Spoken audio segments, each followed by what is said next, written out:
ಮನುಷ್ಯನ ರೊಟ್ಟಿ ತಿಂದ ಮಾತ್ರಕ್ಕೆ ಬದುಕುವುದಿಲ್ಲ, ದೇವರ ಬಾಯಿಂದ ಹೊರಡುವಂಥ ಪ್ರತಿಯೊಂದು ಮಾತಿನಿಂದಲೇ ಅವನು ಬದುಕುತ್ತಾನೆ. ಆಮೇನ್. ಬದುಕಬೇಕಾ? ಬರೀ ರೊಟ್ಟಿ ತಿಂದು ಬದುಕಬಾರ್ದು. ದೇವರ ಬಾಯಿಂದ ಹೊರಡುವಂಥ ಪ್ರತಿಯೊಂದು ಮಾತಿನಿಂದ ನಾವು ಬದುಕಬೇಕು. ಅದು ನಿಜವಾದಂಥ ಒಂದು ಬದುಕಾಗಿದೆ. ಅದು ನಿಜವಾದ ಒಂದು ಇತರಿಗೆ ಆಶೀರ್ವಾದವಾಗಿರುವಂಥ ಒಂದು ಬದುಕಾಗಿರುತ್ತದೆ. ಆಮೆನ್. ಓಕೆ, ಈ ಸಮಯದಲ್ಲಿ ನಾನು ಹೇಳ್ತಾ ಇರುವ ಹಾಗೆ ನಾನು ಗತ ವಾರದಲ್ಲಿ ಹೇಳಿದಂಥ ವಚನವನ್ನು ನಿಮ್ಮ ಸಂಗಡ ನಾನು ಸ್ವಲ್ಪ ಮುಂದುವರಿಸ್ತೇನೆ. ಅಂದರೆ ಅದರಲ್ಲೇ ನಾನು ಅನೇಕ ಸಂಗತಿಗಳನ್ನು ಹೇಳಿದ್ದೇನೆ, ಆದರೆ ನಾನು ಕೆಲವು ಸಂಗತಿಗಳನ್ನು ಸ್ವಲ್ಪ ಮುಂದುವರಿಸಿ ಮಾತನಾಡ್ತೇನೆ. ಬಹುಶಃ ಕೆಲವರಿಗೆ ಅದು ರಿಪಿಟೇಷನ್ ಆಗಿರ್ಬೋದು, ಪರವಾಗಿಲ್ಲ. ದೇವರ ವಾಕ್ಯ ಅದು ಎಂದಿಗೂ ನಮಗೆ ಔಷಧ ಆಗಿದೆ, ಅದು ಎಂದಿಗೂ ನಮಗೆ ಸರಿಪಡಿಸುವಂಥದ್ದಾಗಿದೆ, ಅದು ಎಂದಿಗೂ ನಮಗೆ ಆರೋಗ್ಯವನ್ನು ಕೊಡುವಂಥದ್ದಾಗಿದೆ. ಹಲ್ಲೆಲೂಯಾ. ಓಕೆ, ಸೊ ನಾನು ಮಾತನಾಡುವಾಗ ಯೋಹಾನ ಬರೆದ 15ನೇ ಒಂದು ಯೋಹಾನ ಬರೆದ ಸುವಾರ್ತೆ 15ನೇ ಅಧ್ಯಾಯ 11ನೇ ವಚನ.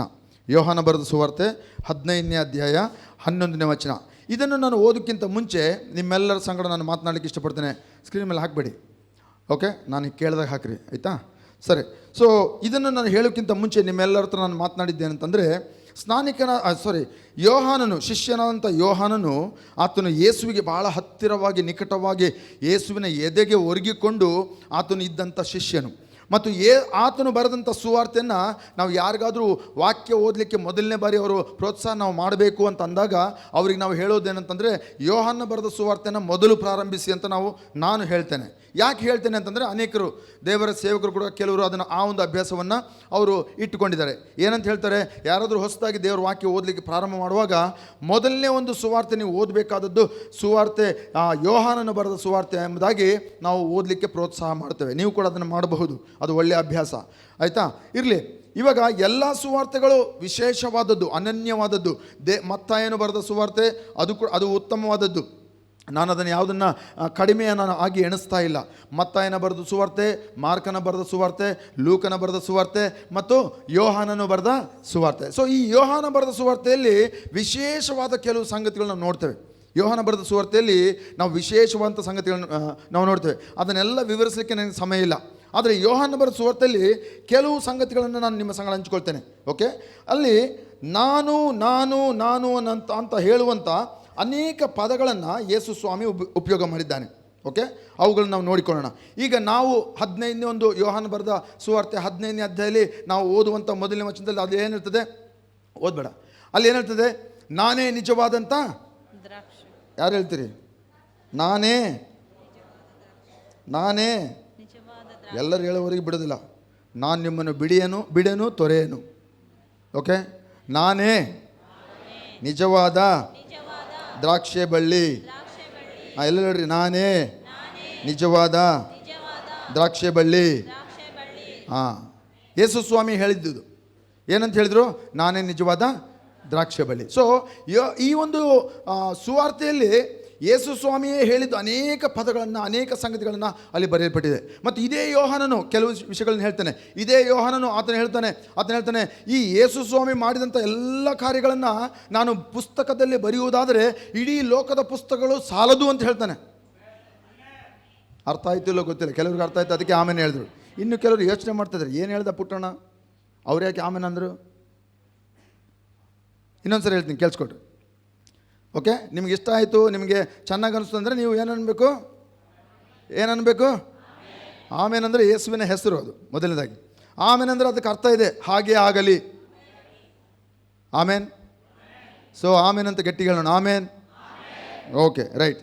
ಸೊ ಈ ಯೋಹಾನನು ತನ್ನ ಒಂದು ಸುವಾರ್ತೆಯಲ್ಲಿ ಹೇಳ್ತಾನೆ, ಯೇಸು ಸ್ವಾಮಿ ಮಾಡಿದ್ದೆಲ್ಲವನ್ನು ನಾವು ಪುಸ್ತಕದಲ್ಲಿ ಬರೆಯುವುದಾದರೆ, ಓಕೆ, ಆತನ ಅದ್ಭುತಗಳು ಇಡೀ ಲೋಕದ ಪುಸ್ತಕಗಳು ಸಾಲದು. ಅಂದರೆ ನಾನು ಅಂದ್ಕೊಳ್ತೇನೆ, ಅಷ್ಟು ಅದ್ಭುತಗಳನ್ನು ಯೇಸು ಮಾಡಿದನು. ಬಹುಶಃ ಲಿಟ್ರಲಿ ಇಡೀ ಲೋಕದ ಪುಸ್ತಕಗಳ ಬಗ್ಗೆ ಆತನು ಮಾತನಾಡಲಿಲ್ವೇನೋ, ಆದರೆ ಈ ಯೋಹಾನನು ಯೇಸು ಸ್ವಾಮಿ ಮಾಡುತ್ತಾ ಇರುವುದೆಲ್ಲವನ್ನು ಬರಿತಾ ಹೋದಂಗೆಲ್ಲ ಅವನು ಇಟ್ಟುಕೊಂಡಂಥ ಪುಸ್ತಕಗಳು ಎಲ್ಲ ಖಾಲಿ ಆಯ್ತೇನೋ, ಅಥವಾ ಅವನಿಗೆ ಬರೀಲಿಕ್ಕೆ ಆಗಲಿಲ್ವೇನೋ. Amen, hallelujah. So he is recording every miracle, ಪ್ರತಿಯೊಂದು ಅದ್ಭುತವನ್ನು ಯೇಸು ಹೇಳಿದ ಪ್ರತಿಯೊಂದು ವಿಷಯವನ್ನು ಅವನು ಆ ಒಂದು ಸಂಗತಿಗಳನ್ನು ಬರಿತಾ ಇದ್ದಾನೆ ಯೋಹಾನನು. ಸೊ ಅವನು ಬರೀತಾ ಇದ್ದ ಹಾಗೆ ಅವನ ದೃಷ್ಟಿಕೋನದಿಂದ ಯೇಸುವಿನ ಬಗ್ಗೆ ಅವನು ಬರೆದಿದ್ದಾನೆ. ಆಮೆನ್. ಸೊ ಈ ಒಂದು ಯೋಹಾನನ ಒಂದು ದೃಷ್ಟಿಕೋನದಿಂದ ನೋಡುವಾಗ ನಾವು ನೋಡ್ತೇವೆ. ಓಕೆ, 7 ಬಾರಿ ನಾನೇ ನಾನೇ ನಾನೇ ಅನ್ನುವಂಥ ಪದವನ್ನು ಯೇಸು ಉಪಯೋಗ ಮಾಡಿದ್ದನ್ನು ಇದೊಂದೇ ಸುವಾರ್ತೆಯಲ್ಲಿ ನಾವು ಕೇಳಿಸ್ಕೊಳ್ತೇವೆ. ಓಕೆ, ಸೊ ಮೊದಲನೇದಾಗಿ ನಾನು ಆಗಲೇ ಹೇಳಿದೆ ನಿಮ್ಮ ಹತ್ರ, 7ನೇದು ಯಾವುದು, 15:1 ಹೇಳಿದಂಥ ಒಂದು ನಾನೇ ನಿಜವಾದ ದ್ರಾಕ್ಷೆ ಬಳ್ಳಿ ಅಂತ ಹೇಳಿದ್ದು ಅದು 7ನೇದು. ಓಕೆ, ಆದರೆ ಮೊದಲನೇದು 6ನೇ ಅಧ್ಯಾಯದಲ್ಲಿ ನೀವು ತಿರುಗಿಸ್ಬೇಡ್ರಿ, ಯಾರು ತಿರುಗಿಸ್ಬೇಡ್ರಿ. You have the picture? I sent you last week. Okay, ಯೋಹಾನ 6ನಲ್ಲಿ ಹೇಳ್ತಾನೆ, ನಾನೇ ಜೀವದ ರೊಟ್ಟಿ. ಎಲ್ಲ ಹೇಳ್ರಿ, ನಾನೇ ಜೀವದ ರೊಟ್ಟಿ. ಓಕೆ, ಅಲ್ಲಿ ನೋಡ್ರಿ ಚಿತ್ರ ಇದೆ, ರೈಟ್? ಬಲಗಡೆಯಲ್ಲಿ ಮೊದಲನೇದಾಗಿ ಯೋಹಾನ ಬರೆದ 6ನೇ ಅಧ್ಯಾಯ 35ನೇ ವಚನದಿಂದ ಅಲ್ಲಿ ನೋಡ್ತೇವೆ, ನಾನೇ ಜೀವದ ರೊಟ್ಟಿಯಾಗಿದ್ದೇನೆ ಅಂತ ಹೇಳ್ತಾನೆ. ಮತ್ತು ಯೋಹಾನ 8ರಲ್ಲಿ ನಾನೇ ಲೋಕಕ್ಕೆ ಬೆಳಕಾಗಿದ್ದೇನೆ. ಎಲ್ಲ ಹೇಳ್ರಿ, ಲೋಕಕ್ಕೆ ಬೆಳಕು. ಎಲ್ಲ ಚಿತ್ರ ನೋಡಬೇಡ್ರಿ, ಇವಾಗ ಚಿತ್ರಾನ್ನ ಮಾಡಬೇಡ್ರಿ. ಓಕೆ, ನಾನು ಹೇಳೋದನ್ನು ಫಾಲೋ ಮಾಡಿರಿ, ಆಯಿತಾ? ಜೀವದ ರೊಟ್ಟಿ, ನಾನೇ ಜೀವದ ರೊಟ್ಟಿ, ನಾನೇ ಲೋಕಕ್ಕೆ ಬೆಳಕು, ನಾನೇ ಮಾರ್ಗ, ನಾನೇ ದ್ವಾರ ಆಗಿದ್ದೇನೆ. ಹೀ ಈಸ್ ಅ ಗೇಟ್, ಆತನೇ ದ್ವಾರ ಆಗಿದ್ದಾನೆ, ಆಯಿತಾ? ಓಕೆ, ನಾನೇ ಒಳ್ಳೆಯ ಕುರುಬನು. ಹೇಳ್ರಿ ಗಟ್ಟಿ ಹೇಳ್ರಿ, ಯಾಕೆ ಸೋತೋಗ್ಬಿಡ್ರಿ? ನಾನೇ ಒಳ್ಳೆಯ ಕುರುಬನು. ಓಕೆ, ಇನ್ನೊಂದು ಯೋಹಾನ 11ರಲ್ಲಿ ನೋಡ್ತೇವೆ, ಮತ್ತು ನಾನೇ ಪುನರುತ್ಥಾನವೂ ಜೀವವೂ ಆಗಿದ್ದೇನೆ. ಆಮೇನ್. ನೀವು ಹೇಳ್ಬೋದು, ರಿಪೀಟ್ ಮಾಡ್ಬೋದು, ಏನು ತೊಂದರೆ ಇಲ್ಲ, ನಾನು ಭಯಪಡಲ್ಲ. ಓಕೆ, ನಾನೇ ಜೀವವೂ ಪುನರುತ್ಥಾನವೂ ಆಗಿದ್ದೇನೆ, ಯೇಸು ಹೇಳಿದ್ದು. ಓಕೆ, ಮತ್ತು ಇನ್ನೊಂದು ಹೇಳ್ತಾನೆ ನೋಡ್ರಿ, ನಾನೇ ಮಾರ್ಗ, ನಾನೇ ಸತ್ಯ, ನಾನೇ ಜೀವ. ನೋಡ್ರಿ ಎಷ್ಟು ಬಾರಿ ಜೀವ ಜೀವ ಜೀವ ಅಂತ ಹೇಳ್ತಾನೆ ನೋಡ್ರಿ. 3 ಬಾರಿ ಯೇಸು ಹೇಳ್ತದೆ, ನಾನೇ ಜೀವ, ನಾನೇ ಪುನರುತ್ಥಾನ ಜೀವ, ನಾನೇ ಮಾರ್ಗ ಸತ್ಯ ಜೀವ. Hallelujah, hallelujah. ಓಕೆ, ಸೊ ಜೀವದ ರೊಟ್ಟಿ ಕೂಡ ಆತನೇ ಯೇಸು ಆಗಿದ್ದಾನೆ. ಸೊ ಇಲ್ಲಿ ಯೋಹಾನನು ಇಷ್ಟು ಯೇಸುವಿನ ಬಗ್ಗೆ ಅಷ್ಟು ನಿಕಟವಾದಂಥ ಸಂಗತಿಗಳನ್ನು, ಅಂದರೆ ಯಾರೂ ಬರೆಯಲಿಲ್ಲ ಈ ಒಂದು ಸಂಗತಿಗಳನ್ನು. ಬೇರೆ ಸುವಾರ್ತೆ ಬರೆದವರು, ಮತ್ತಾಯನಾಗಲಿ, ಮಾರ್ಕನಾಗಲಿ, ಲೂಕನಾಗಲಿ ಅವರು ಬರೀಲಿಲ್ಲ. ಆದರೆ ಈ ಎಲ್ಲವುಗಳನ್ನು ಯೋಹಾನನು ಸ್ಪಷ್ಟವಾಗಿ ಬರಿತಾ ಇದ್ದಾನೆ. ಆಮೇನ್. ಇದನ್ನು ಹೇಳ್ತಾ ನಾನು ಒಂದು ಹೇಳಬೇಕು. When I finish close it. Okay, ಇದನ್ನು ಹೇಳ್ತಾ ನಾನು ಒಂದು ಹೇಳಬೇಕು. ಯಾರು ಯೇಸುವಿಗೆ ಹತ್ತಿರವಾಗಿರುತ್ತಾರೋ, ಆತನ ಒಂದು ಸ್ವರವನ್ನು ಪ್ರತಿದಿನ ಕೇಳಿಸ್ಕೊಳ್ತಾರೋ, ಆತನ ಬಗ್ಗೆ ಹೆಚ್ಚೆಚ್ಚು ತನ್ನ ಬಗ್ಗೆ ಆತನು ಪ್ರಕಟ ಮಾಡುತ್ತಾನೆ. ಆಮೇನ್. ಪ್ರಕಟಣೆ ಯಾರಿಗೆ ಬರ್ತದೆ, ಪ್ರಕಟಣೆ ಯಾರಿಗೆ ಆಗ್ತದೆ ಅಂತಂದರೆ, ಯಾರು ಯೇಸುವಿನ ವಾಕ್ಯದೊಟ್ಟಿಗೆ, ಯೇಸುವಿನ ಆತ್ಮನ ಪವಿತ್ರಾತ್ಮನೊಟ್ಟಿಗೆ ಸಮಯ ಕಳೀತಾ ಹೋಗ್ತಾರೋ ಅವರಿಗೆ ಯೇಸುವಿನ ಒಂದು ಪ್ರಕಟಣೆ ಆಗ್ತದೆ. ಯೋಹಾನನಿಗೆ ಯಾಕೆ ಆತನು ನಾನೇ ಆ ಒಂದು ಜೀವದ ರೊಟ್ಟಿ, ನಾನೇ ಲೋಕಕ್ಕೆ ಬೆಳಕು, ನಾನೇ ದ್ವಾರ, ನಾನೇ ಮಾರ್ಗ ಸತ್ಯ ಜೀವ, ನಾನೇ ಪುನರುತ್ಥಾನವು ಜೀವವು, ನಾನೇ ಒಳ್ಳೆಯ ಕುರುಬನು, ನಾನೇ ನಿಜವಾದಂಥ ದ್ರಾಕ್ಷಿ ಬಳ್ಳಿ. ಯಾಕೆ ಇವೆಲ್ಲವುಗಳನ್ನು ಆ ಯೇಸುವಿನ ಬಗ್ಗೆ ಆತನು ಚೆನ್ನಾಗಿ ಸ್ಪಷ್ಟವಾಗಿ ಅರ್ಥ ಮಾಡಿಕೊಂಡಂದರೆ, ಯೇಸುವಿನ ಜೊತೆ ನಿಕಟವಾದಂಥ ಸಂಬಂಧ ಇದ್ದ ಕಾರಣವಾಗಿ. ಇವತ್ತು ಇದನ್ನು ಹೇಳ್ತಾ ನಿಮ್ಮೆಲ್ಲರ ಸಂಗ ನಾನು ಹೇಳುವಂಥ ಸಂಗತಿ ಏನು ಗೊತ್ತಾ? ಯೇಸುವಿನ ಜೊತೆ ನಿಕಟವಾದಂಥ ಸಂಬಂಧ ನಮಗಿರಬೇಕ್ರಿ. ಹಲ್ಲೆಲೂಯಾ. ಪ್ರತಿದಿನ ನಾವು ಯೇಸುವಿನ ಜೊತೆ ಸಮಯ ಕಳೆಯಬೇಕು. ಪ್ರತಿದಿನ ಆತನ ಬಗ್ಗೆ ನಾವು ಎಷ್ಟು ತಿಳಿದುಕೊಂಡ್ರೂ ಅದು ಸಾಲದು. ಯೇಸು ಅಷ್ಟು ಒಂದು ಜ್ಞಾನನಿಧಿ, ಅಷ್ಟು ಒಂದು ಪರಲೋಕದ ಭಂಡಾರ, ಅಷ್ಟು ಆತನು ಆ ಒಂದು ಉತ್ತಮವಂತ ಒಂದು ಸ್ವತ್ತಾಗಿದ್ದಾನೆ. ಹಲ್ಲೆಲೂಯಾ. ನಮ್ಮ ಬಳ್ಳಾರಿಯ ಒಂದು ಕಬ್ಬಿಣದ ಅದಿರಿದ್ದಂಗೆ ಇದ್ದಾರೆ. ಆಮೆನ್. ತೆಗಿತಾ ಇದ್ದಂಗೆಲ್ಲ ಬರ್ತಾ ಇರ್ತದೆ, ಅಗಿತಾ ಇದ್ದಂಗೆಲ್ಲ ಕಬ್ಬಿಣದ ಅದಿರು ಬರ್ತಾ ಇರ್ತದೆ. He's a treasure of heaven. ಆತನು ಪರಲೋಕದ ಭಂಡಾರ, ಆತನು ಪರಲೋಕದ ನಿಧಿಯಾಗಿದ್ದಾನೆ. ಹಲ್ಲೆಲೂಯಾ. ಸೊ ವಾಕ್ಯ ಓದುವವರಿಗೆ ನಾನು ಹೇಳುವಂಥ ಸಂಗತಿ ಏನು ಗೊತ್ತಾ? ಯೇಸುವಿನ ಬಗ್ಗೆ ನಾವು ಅರಿತುಕೊಳ್ಳುವುದಕ್ಕಾಗಿ ವಾಕ್ಯ ಓದಬೇಕು. ಏನೋ ಬುದ್ಧಿ ಬರಬೇಕು, ಜ್ಞಾನ ಬರಬೇಕು, ವಾಕ್ಯ ನನಗೆ ಹೆಚ್ಚು ಗೊತ್ತಾಗಬೇಕು, ಮತ್ತು ನನಗೇನೋ ಪ್ರವೀಣತೆ, ನನಗೇನೋ ಕಾಲರ್ ಮೇಲೆ ಮಾಡ್ಕೋಬೇಕು, ನಾನು 10 ಬಾರಿ ಓದ್ದೆ, 20 ಬಾರಿ ಓದ್ದೆ, 30 ಬಾರಿ ಓದ್ದೆ ಅಂತ ಕೊಚ್ಚಿಕೊಳ್ಳುವುದಕ್ಕಲ್ಲ. ಯೇಸುವಿನ ಬಗ್ಗೆ ನಮಗೆ ಅರಿವುಂಟಾಗಬೇಕು.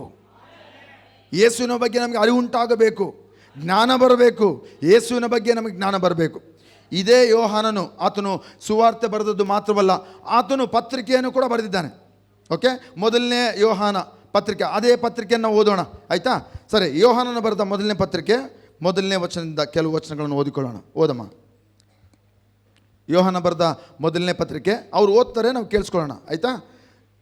ನಾವು ನಿಮಗೆ ಪ್ರಸಿದ್ಧಿಪಡಿಸುವ ಜೀವವಾಕ್ಯವು ಆದಿಯಿಂದ ಇದ್ದದ್ದು, ನಾವು ಅದನ್ನು ಕಿವಿಯಾರೆ ಕೇಳಿ ಕಣ್ಣಾರೆ ಕಂಡು ಮನಸ್ಸಿಟ್ಟು ನೋಡಿ ಕೈಯಿಂದ ಮುಟ್ಟಿದ್ದೇವೆ. ಸಾಕು, ಒಂದು ನಿಮಿಷ.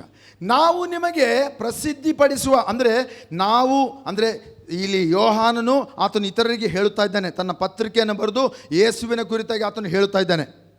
ಯಾಕೆ ಹೇಳುವಂತೆ ಆಯಿತು? ಯಾಕೆ ಯೇಸುವಿನ ಬಗ್ಗೆ ಆ ಯೋಹಾನನು ಹೇಳುತ್ತಾ ಇದ್ದಾನೆ? ಯಾಕೆ ಹೇಳ್ತಾ ಇದ್ದಾನೆ ಅಂದರೆ ಆತನು ಜೀವವಾಕ್ಯವಾಗಿದ್ದಾನೆ, ಆತನು ಸಜೀವ ವಾಕ್ಯ ಆಗಿದ್ದಾನೆ. ಯಾವ ಸುವಾರ್ತೆಯಲ್ಲಿ ನಾವು ನೋಡಲಿಲ್ಲ, ಆದರೆ ಯೋಹಾನನ ಸುವಾರ್ತೆಯಲ್ಲಿ ಮೊದಲನೇ ಅಧ್ಯಾಯ ಮೊದಲನೇ ವಚನ, ಆದಿಯಲ್ಲಿ ವಾಕ್ಯವಿತ್ತು, ಆ ವಾಕ್ಯವು ದೇವರ ಬಳಿ ಇತ್ತು, ಆ ವಾಕ್ಯವೇ ದೇವರಾಗಿತ್ತು, ಆ ವಾಕ್ಯವು ನರಾವತಾರವನ್ನು ಧರಿಸಿ ನಮ್ಮ ಮಧ್ಯದಲ್ಲಿ ಜೀವಿಸಿತು. ಇದು ಜೀವಿಸುವಂಥ ದೇವರ ವಾಕ್ಯ. ಅವನಿಗಾಯಿತು ಪ್ರಕಟಣೆ. ಯಾಕೆ ಅವನಿಗೆ ಆದ ಪ್ರಕಟಣೆ? ಯಾಕೆ ಗೊತ್ತಾ? ನಾವು ಅದನ್ನು ಕಿವಿಯಾರೆ ಕೇಳಿದ್ದೇವೆ. ಹಲೋ, ಈ ವಾಕ್ಯ ಯಾವಾಗಿತ್ತು ಗೊತ್ತಾ? ಯೋಹಾನ ಒಂದರಲ್ಲ, ಆದಿಯಲ್ಲಿ ವಾಕ್ಯವಿತ್ತು ಅಂದರೆ ಭೂಮಿ ಎಲ್ಲ ಉಂಟಾಗೋಕ್ಕಿಂತ ಮುಂಚೆನೇ ಆ ವಾಕ್ಯ ಇತ್ತು.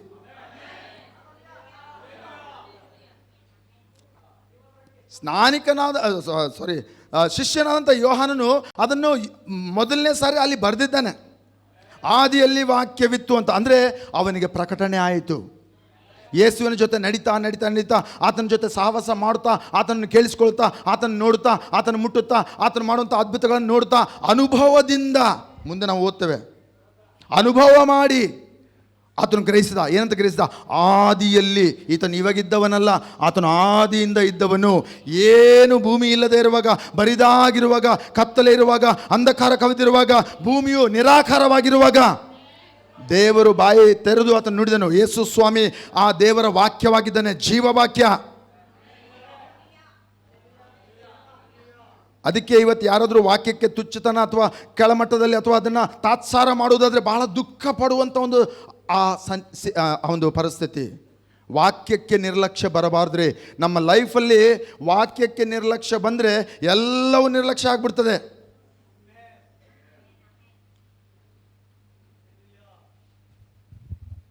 ಆಮೇನ್. ವಾಕ್ಯಕ್ಕೆ ನಿರ್ಲಕ್ಷ್ಯ ಬರಬಾರ್ದು. ಅದಕ್ಕೆ ವಾಕ್ಯಕ್ಕೆ ಸಿದ್ಧಪಾಠ ಮಾಡಿಕೊಂಡು ಬರಬೇಕು, ಸಿದ್ಧತೆ ಮಾಡಿಕೊಂಡು ಆರಾಧನೆಗೆ ಬರಬೇಕು, ಸಿದ್ಧತೆ ಮಾಡಿಕೊಂಡು ನಾವು ಕೊಡಲಿಕ್ಕೆ ಬರಬೇಕು.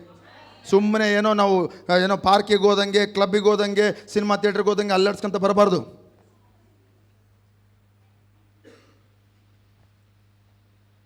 Amen, hallelujah.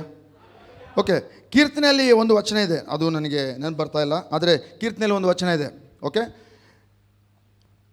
ದೇವರು ತನ್ನ ವಾಕ್ಯವನ್ನು ತನ್ನ ಹೆಸರಿಗಿಂತ ಮೇಲೆ ಇಟ್ಟಿದ್ದಾನೆ, ಉನ್ನತವಾಗಿರಿಸಿದ್ದಾನೆ. ಹಲ್ಲೆಲೂಯಾ. ಕೇಳಿಸ್ಕೊಡ್ರಿ ನಾನು ಇನ್ನೊಂದು ಸರಿ. ಕೀರ್ತನೆ 105 ಏನೋ ಇರಬೇಕು ನೋಡ್ರಿ. ಓಕೆ, 2ನೇ ವಚನ, ಐ ಆಮ್ ನಾಟ್ ಶ್ಯೂರ್, ನನಗೆ ಖಚಿತವಾಗಿ ಗೊತ್ತಿಲ್ಲ, ಆದರೆ ಇಟ್ ಇಸ್ ದೇರ್. ದೇವರು ತನ್ನ ವಾಕ್ಯವನ್ನು ತನ್ನ ಹೆಸರಿಗಿಂತ ಉನ್ನತವಾಗಿ ಆತನು ಎತ್ತಿದ್ದಾನೆ. ದೇವರೇ ತನ್ನ ವಾಕ್ಯವನ್ನು ತನ್ನ ನಾಮಕ್ಕಿಂತ ಆತನು ಮೇಲಕ್ಕೆ ಏರಿಸಿದರೆ ನಾವು ಎಷ್ಟು ಮಾಡಬೇಕು? ನಾವು ಬೈಬಲ್ ಇಲ್ದಂಗೆ ಬರ್ತೀವಿ. ವಾಕ್ಯ ಕೇಳುವಾಗ ನಮಗೆ ನೀರು ಕುಡಿಬೇಕನ್ನಿಸುತ್ತೆ. ನಾವು ವಾಕ್ಯ ಕೇಳುವಾಗೆ ನಾವು ಮೊಬೈಲ್ ಹಿಡ್ಕೊಂಡು ಹೊರಗೆ ಹೋಗ್ತೀವಿ. ವಾಕ್ಯ ಕೇಳಬೇಕಾದ್ರೆ ಯಾವುದೋ ಇಂಪಾರ್ಟೆಂಟ್ ಕಾಲ್ ಆಗಿಬಿಡ್ತದೆ.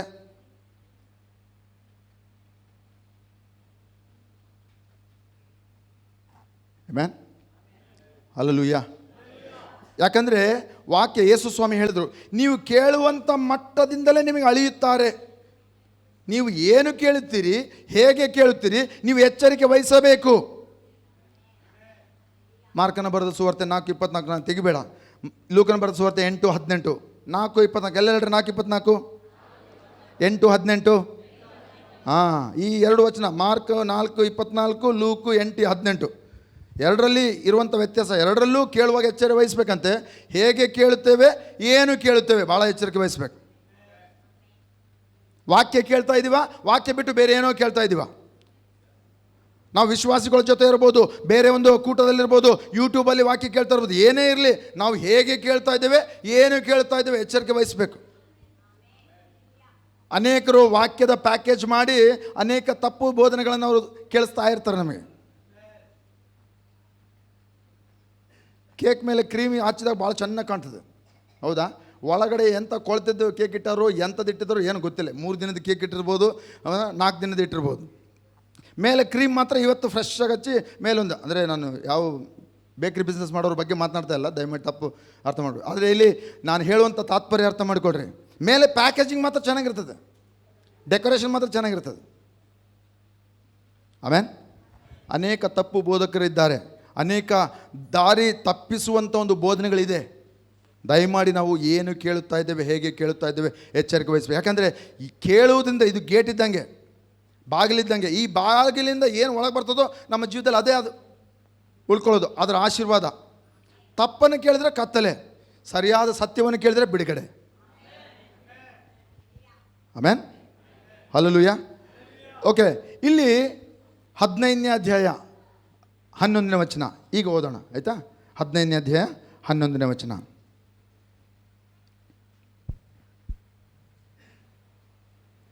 ನನ್ನಲ್ಲಿರುವ ಆನಂದವು ನಿಮ್ಮಲ್ಲಿಯೂ ಇರಬೇಕೆಂತಲೂ ನಿಮ್ಮ ಆನಂದವು ಪರಿಪೂರ್ಣವಾಗಬೇಕೆಂತಲೂ ಇದನ್ನೆಲ್ಲ ನಿಮಗೆ ಹೇಳಿದ್ದೇನೆ. ಆಮೇನ್. ಎಷ್ಟು ನೆನಪಿದೆ? ಹೋದವಾರ ನಾವು ಕೇಳಿದಂಥ ವಾಕ್ಯ ಯೂಟ್ಯೂಬಲ್ಲಿದೆ, ನೀವು ಹೋಗಿ ಅದನ್ನು ಮತ್ತೆ ನೀವು ಕೇಳ್ಬೋದು, ಆಯಿತಾ?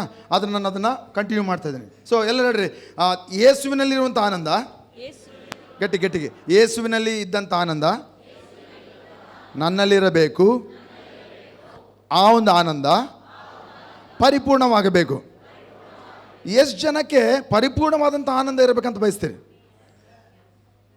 ಆದರೆ ಈಗ ನಾವು ಕೈ ಎತ್ತುತ್ತೇವೆ, ನಿಜವಾಗ್ಲೂ ಎಲ್ಲರಿಗೆ, ನನಗೂ ನಿಮಗೂ ನಮ್ಮೆಲ್ಲರಿಗೂ ಪರಿಪೂರ್ಣ ಆನಂದ ಇರಬೇಕಂತ ನಾವು ಕೈ ಎತ್ತಿದ್ದೇವೆ, ಹೌದು. ಆದರೆ ಅನೇಕ ಬಾರಿ ನಾವು ಸ್ವಲ್ಪದರಲ್ಲೇ ನಾವು ತೃಪ್ತಿ ಆಗ್ಬಿಡ್ತೇವೆ. ಸ್ವಲ್ಪ ಸಿಕ್ಕರೆ ಸಾಕು ನಮ್ಮ ತೃಪ್ತಿ. ಅದಕ್ಕೆ ನಾವು ಪರಿಪೂರ್ಣವಾದದ್ದನ್ನು ನಾವು ಅನುಭವಿಸೋದಿಲ್ಲ, ಸಂಪೂರ್ಣವಾದದ್ದನ್ನು ನಾವು ಸಂಪೂರ್ಣವಾಗಿ ಅನುಭವಿಸೋದಿಲ್ಲ. ಯಾಕಂದರೆ ನಾವು ಸ್ವಲ್ಪ ಕೊಟ್ಟರೆ ಸಾಕು. ನಾವು ಚಿಕ್ಕ ಮಕ್ಕಳಂತೆ, ಚಿಕ್ಕ ಮಕ್ಕಳು ನೋಡ್ರಿ, ಅವ್ರಿಗೆ ಏನಿಲ್ಲ, ನಿಜವಾದಂಥ ಒಂದು ಏನು ಸ್ಟವ್ ಕೊಡೋ ಅವಶ್ಯಕತೆ ಇಲ್ಲ. ಅವ್ರಿಗೊಂದು ಗೊಂಬೆ ಕೊಟ್ಟರೆ ಸಾಕು, ಅವ್ರು ಅಡುಗೆ ಮಾಡೋಕ್ಕೆ ಸ್ಟಾರ್ಟ್ ಮಾಡ್ತಾರೆ, ಸಾಕು ಅವ್ರಿಗೆ ಅಷ್ಟು ಕೊಟ್ಟರೆ. ಯಾಕೆ?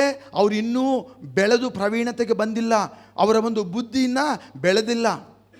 ಸೊ ಅವರು ಆಟ ಸಾಮಾನದ ರೀತಿಯಲ್ಲಿರುವಂಥ ಆ ಒಂದು ನಿಜವಾದಂಥ ವಸ್ತುಗಳನ್ನು, ಅವುಗಳನ್ನು ನೋಡಿ ಅವರು ಸಂತೃಪ್ತಿ ಆಗ್ತಾ ಇರ್ತಾರೆ, ಸಂತೋಷ ಪಡ್ತಾ ಇರ್ತಾರೆ. ಆದರೆ ನಾವು ದೇವರ ವಾಕ್ಯದಿಂದ ಬೆಳೆಯಬೇಕು. ಹಲ್ಲೆಲೂಯಾ. ಅನೇಕ ಬಾರಿ ಸೈತಾನನು ಕೆಲವು ಆಟ ಸಾಮಾನುಗಳನ್ನು ನಮ್ಮ ಮುಂದೆ ಇಟ್ಟು ನಮ್ಮನ್ನು ತೃಪ್ತಿಪಡಿಸಲಿಕ್ಕೆ ಪ್ರಯತ್ನ ಮಾಡ್ತಾ ಇರ್ತಾನೆ. ಯೂಟ್ಯೂಬ್ ಮೂಲಕ ಕೆಲವು ಸಂದೇಶ, 1 ನಿಮಿಷ ಸಂದೇಶ, 5 ನಿಮಿಷ ಸಂದೇಶ, ಮೊಬೈಲ್ಗಳಲ್ಲಿ ಬರುವಂಥ ವಾಕ್ಯ, ಅದು ಓದಿದರೆ ಸಾಕು. ಕ್ಯಾಲೆಂಡರ್ ಮೇಲೆ ಒಂದು ಕೈ ಇಟ್ಟು ಆ ಒಂದು ವಾಕ್ಯ ಓದಿದ್ರೆ ನನಗೆ ದಿನವೆಲ್ಲ ಅದೇ ವಾಕ್ಯ ಸಾಕು. ಆಟ ಸಾಮಾನು. ಸೈತಾನ ಏನು ಮಾಡಿದ್ದಾನೆ ಅಂದರೆ ಅನೇಕ ವಿಶ್ವಾಸಿಗಳನ್ನು ನಿಜ ರೂಪಿಸಿದ್ದಾನೆ. ಅವ್ರು ನಿಜವಾದ ಶಿಷ್ಯರನ್ನುವಂತೆ ಅವರನ್ನು ರೂಪಿಸಿದ್ದಾನೆ. ಯಾಕಂದರೆ ಪ್ರತಿದಿನ ಒಂದು ವಾಕ್ಯ ಓದ್ತೀನಲ್ಲ. ಎಷ್ಟು ಓದಿ ವಾಕ್ಯ? ಒಂದು ಓದಿದ್ದೀನಿ, ಒಂದು ವಚನ ಓದಿದ್ದೀನಿ, ಒಂದು ಅಧ್ಯಾಯ ಓದಿದ್ದೀನಿ. ಅನೇಕರು ನಾವು ಅಲ್ಲಿ ಸಂತೃಪ್ತರಾಗ್ಬಿಟ್ಟಿದ್ದೀವಿ. Hallelujah, hallelujah. ಭಾನುವಾರ ನಾನು ಚರ್ಚ್ಗೆ ಹೋಗ್ತೀನಿ, ವಾರಕ್ಕೊಂದ್ಸರಿ ಕೇಳಿದ್ರೆ ಸಾಕಾ? ಬಿರಿಯಾನಿ ಪ್ರತಿದಿನ ಕೊಟ್ಟರೆ ತಿಂತೀಯಲ್ಲ. ನಾನು ನಿಮ್ಮ ಬಗ್ಗೆ ಹೇಳಿಲ್ಲ, ಬೇರೆಯವ್ರ ಬಗ್ಗೆ ಹೇಳ್ತೀನಿ, ತಪ್ಪು ತಿಳಿಬೇಡ್ರಿ ಯಾರು. ದಿನ ಮಾಂಸ ಕೊಟ್ಟರೆ ತಿಂತೀಯ?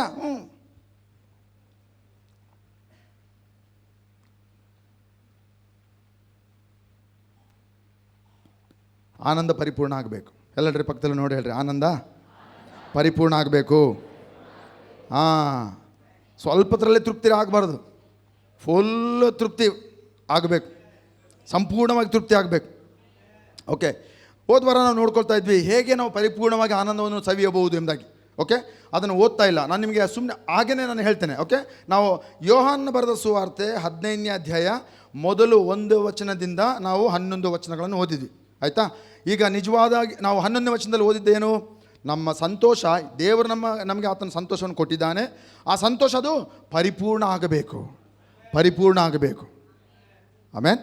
ಹಲ್ಲೆಲೂಯಾ. ಇದೇ ಯೋಹಾನನು ಮೊದಲನೇ ಯೋಹಾನದಲ್ಲಿ ಬರೆಯುವಾಗ ಕೂಡ ಆತನು ಆ ಒಂದು ಅಧ್ಯಾಯ ಓದಿದಂಥ ಅಧ್ಯಾಯದಲ್ಲಿ ನೀವು ಓದುವುದಾದರೆ ಮನೆಗೆ ಹೋಗಿ ಅಲ್ಲಿಯೂ ಸಹ ಆತನು ಹೇಳ್ತಾನೆ, ನಿಮ್ಮ ಸಂತೋಷ ಪರಿಪೂರ್ಣ ಆಗಬೇಕು. ಇವುಗಳನ್ನೆಲ್ಲ ಬರೆದಿರುವಂಥ ಕಾರಣ ಏನು ಗೊತ್ತಾ? ನಿಮ್ಮ ಸಂತೋಷ ಪರಿಪೂರ್ಣ ಆಗಬೇಕು. ಓದಮ್ಮ, ಅದು ಓದು. ಮೊದಲನೇ ಪತ್ರಿಕೆ, ಯೋಹಾನ ಮೊದಲನೇ ಪತ್ರಿಕೆ, ಮೊದಲು ವಚನಗಳು. ಓಕೆ. ನಾವು ನಿಮಗೆ ಪ್ರಸಿದ್ಧಿಪಡಿಸುವ ಜೀವವಾಕ್ಯವು ಆದಿಯಿಂದ ಇದ್ದದ್ದು, ನಾವು ಅದನ್ನು ಕಿವಿಯಾರೆ ಕೇಳಿ ಕಣ್ಣಾರೆ ಕಂಡು ಮನಸ್ಸಿಟ್ಟು ನೋಡಿ ಕೈಯಿಂದ ಮುಟ್ಟಿದ್ದೇವೆ. ಜೀವವಾಕ್ಯವನ್ನು ಯೋಹಾನನು ಮತ್ತು ಅವನ ಜೊತೆ ಇರುವಂಥ ಎಲ್ಲ ಶಿಷ್ಯರು ಯೇಸುವನ್ನು ಮುಟ್ಟಿದ್ದಾರೆ, ಅನುಭವಿಸಿದ್ದಾರೆ. ಇವತ್ತು ನೀವು ಕೂಡ ನೋಡಬಹುದು, ಕೇಳಿಸ್ಕೊಳ್ಳಬಹುದು, ಅನುಭವಿಸಬಹುದು.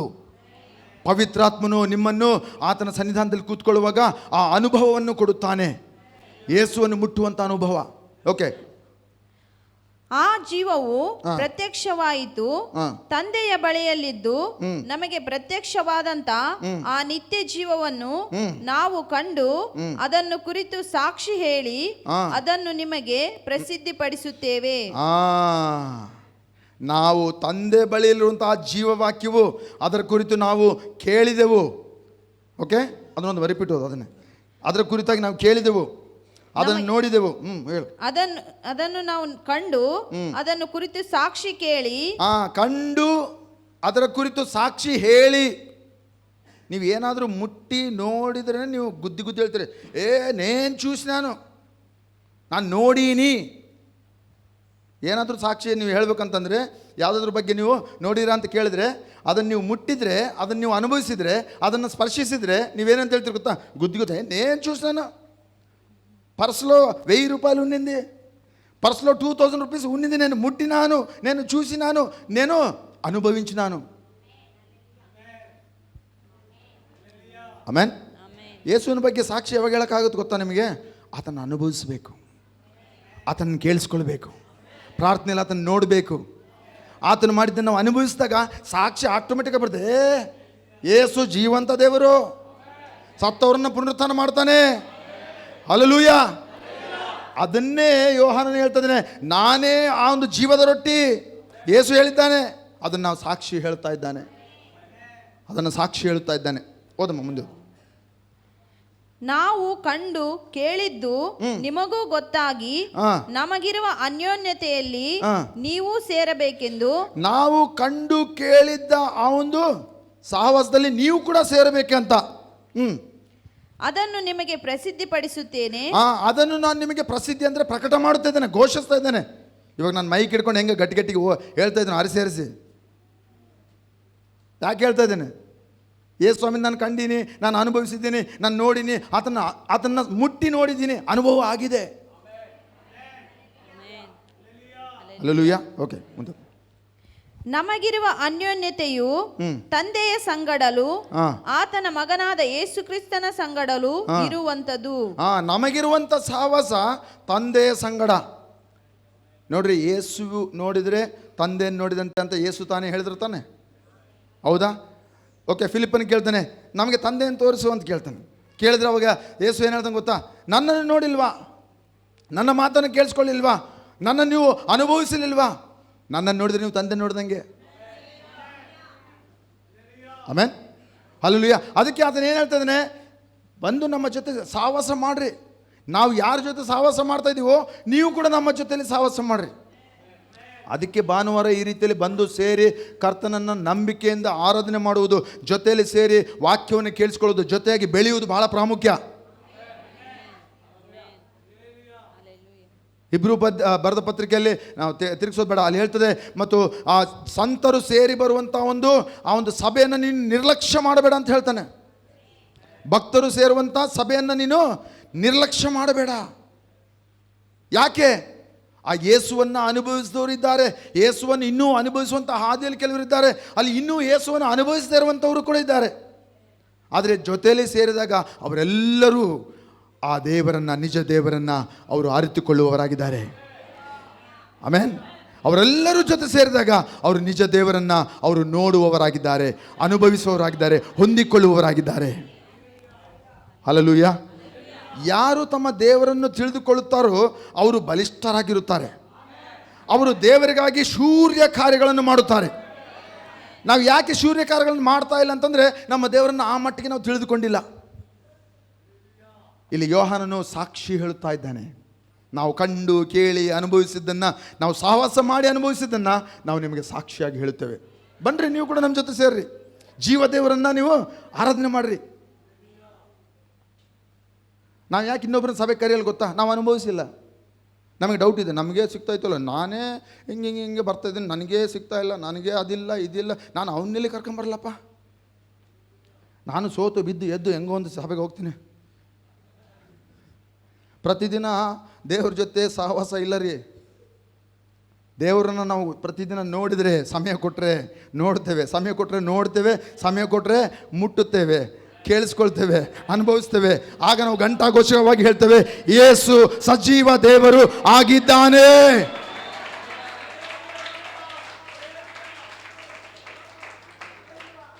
ಪ್ರತಿದಿನ ದೇವ್ರ ಜೊತೆ ಸಮಯ ಕಳೀರಿ. ಯಾರ್ಯಾರು ಮಾಡ್ತಾ ಇಲ್ವೋ ದಯಮಾಡಿ ನಿಮ್ಮನ್ನು ಪ್ರೋತ್ಸಾಹಿಸ್ತೇನೆ. ಪ್ರತಿದಿನ ಮೊದಲನೇ ಗಳಿಗೆ ಕರ್ತನಿಗೆ ಕೊಡ್ರಿ.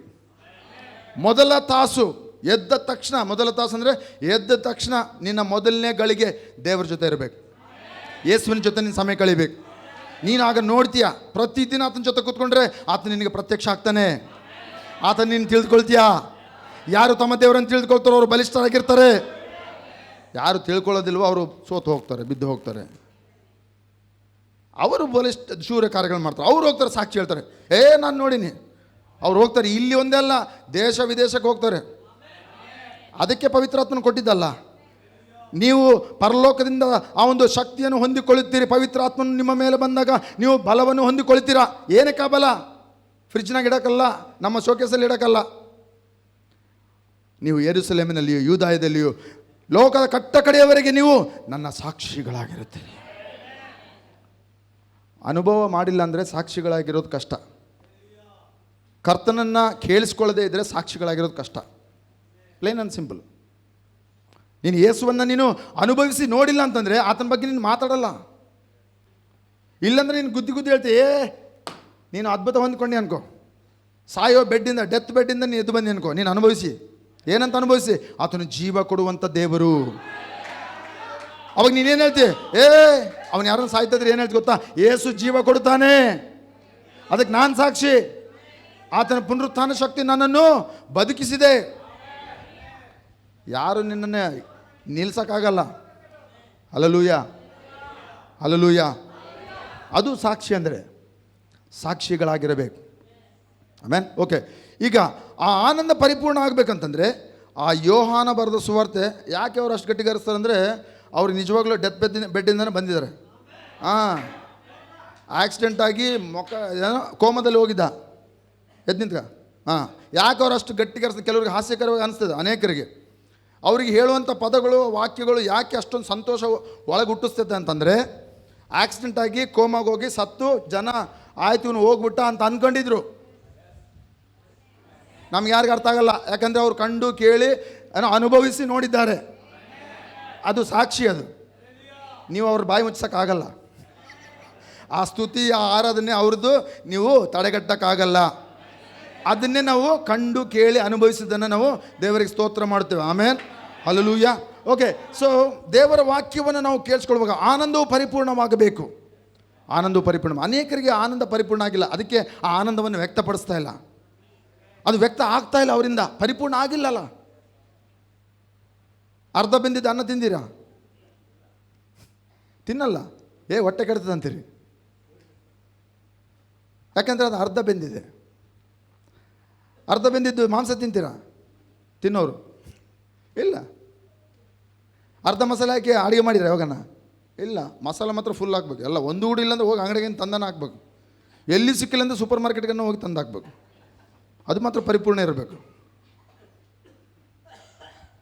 ಮಾಂಸ ಒಂದು 1/4 kg ಕಡಿಮೆ ಬರಬಾರ್ದು, ಫುಲ್ ಇರಬೇಕು. 1 kg ಮಸಾಲೆ ಎಲ್ಲ ರೆಡಿ ಇಟ್ಟಿವಿ, 1 kg ಇರಲೇಬೇಕು. ಇವತ್ತು ನನ್ನ ಒಂದು ಮನವಿ, ನಿಮ್ಮ ಆನಂದ ಪರಿಪೂರ್ಣ ಆಗಲೇಬೇಕು. ಹಲ್ಲೆಲೂಯಾ. ಅದು ನನ್ನ ಪ್ರಯತ್ನದಿಂದಲ್ಲ, ಆದರೆ ನಾವು ಕರ್ತನಿಗೆ ಕೊಡುವಂಥ ಸಮಯ, ಪ್ರತಿದಿನ ಕೊಡುವಂಥ ಸಮಯ, ಆ ವಾಕ್ಯಕ್ಕೆ ದೇವರ ಆತ್ಮನಿಗೆ ಕೊಡುವಂಥ ಸಮಯದಿಂದ ನಾವು ಅದನ್ನು ಅನುಭವಿಸ್ತೇವೆ. ಅದನ್ನು ಅನುಭವಿಸೋದು ಮಾತ್ರವಲ್ಲ, ಸುಮ್ಮನೆ ಇರೋಕ್ಕಾಗಲ್ರಿ. ದೇವರನ್ನು ಅನುಭವಿಸಿದ ಮೇಲೆ ಸುಮ್ಮನೆ ಇರೋಕ್ಕಾಗಲ್ಲ. ನಿಜವಾಗಿ ದೇವರನ್ನು ಅನುಭವಿಸಿದವರು ಅವರು ಕೂಗಿ ಕೂಗಿ ಹೇಳುವಂಥವರಾಗಿದ್ದಾರೆ, ಯೇಸು ನಿಜವಾದ ದೇವರು. ಯಾಕೆಂದರೆ ನಿಜವಾದ ಬಳ್ಳಿಗೆ ಅಂಟುಕೊಂಡಿದ್ದಾರೆ. ಅವರು ನಿಜವಾದ ಫಲಗಳನ್ನು ಕೊಡುವಂಥವರು, ಅವರು ನಿಜವಾದಂಥ ಸಾಕ್ಷಿ ಹೇಳುವವರು. ಆ ಹಣ್ಣು ತಿನ್ನದೆ ಬಿಡಲಿಕ್ಕೆ ಆಗದೇ ಇಲ್ಲ ಅಂಥ ಹಣ್ಣು ನೀವು.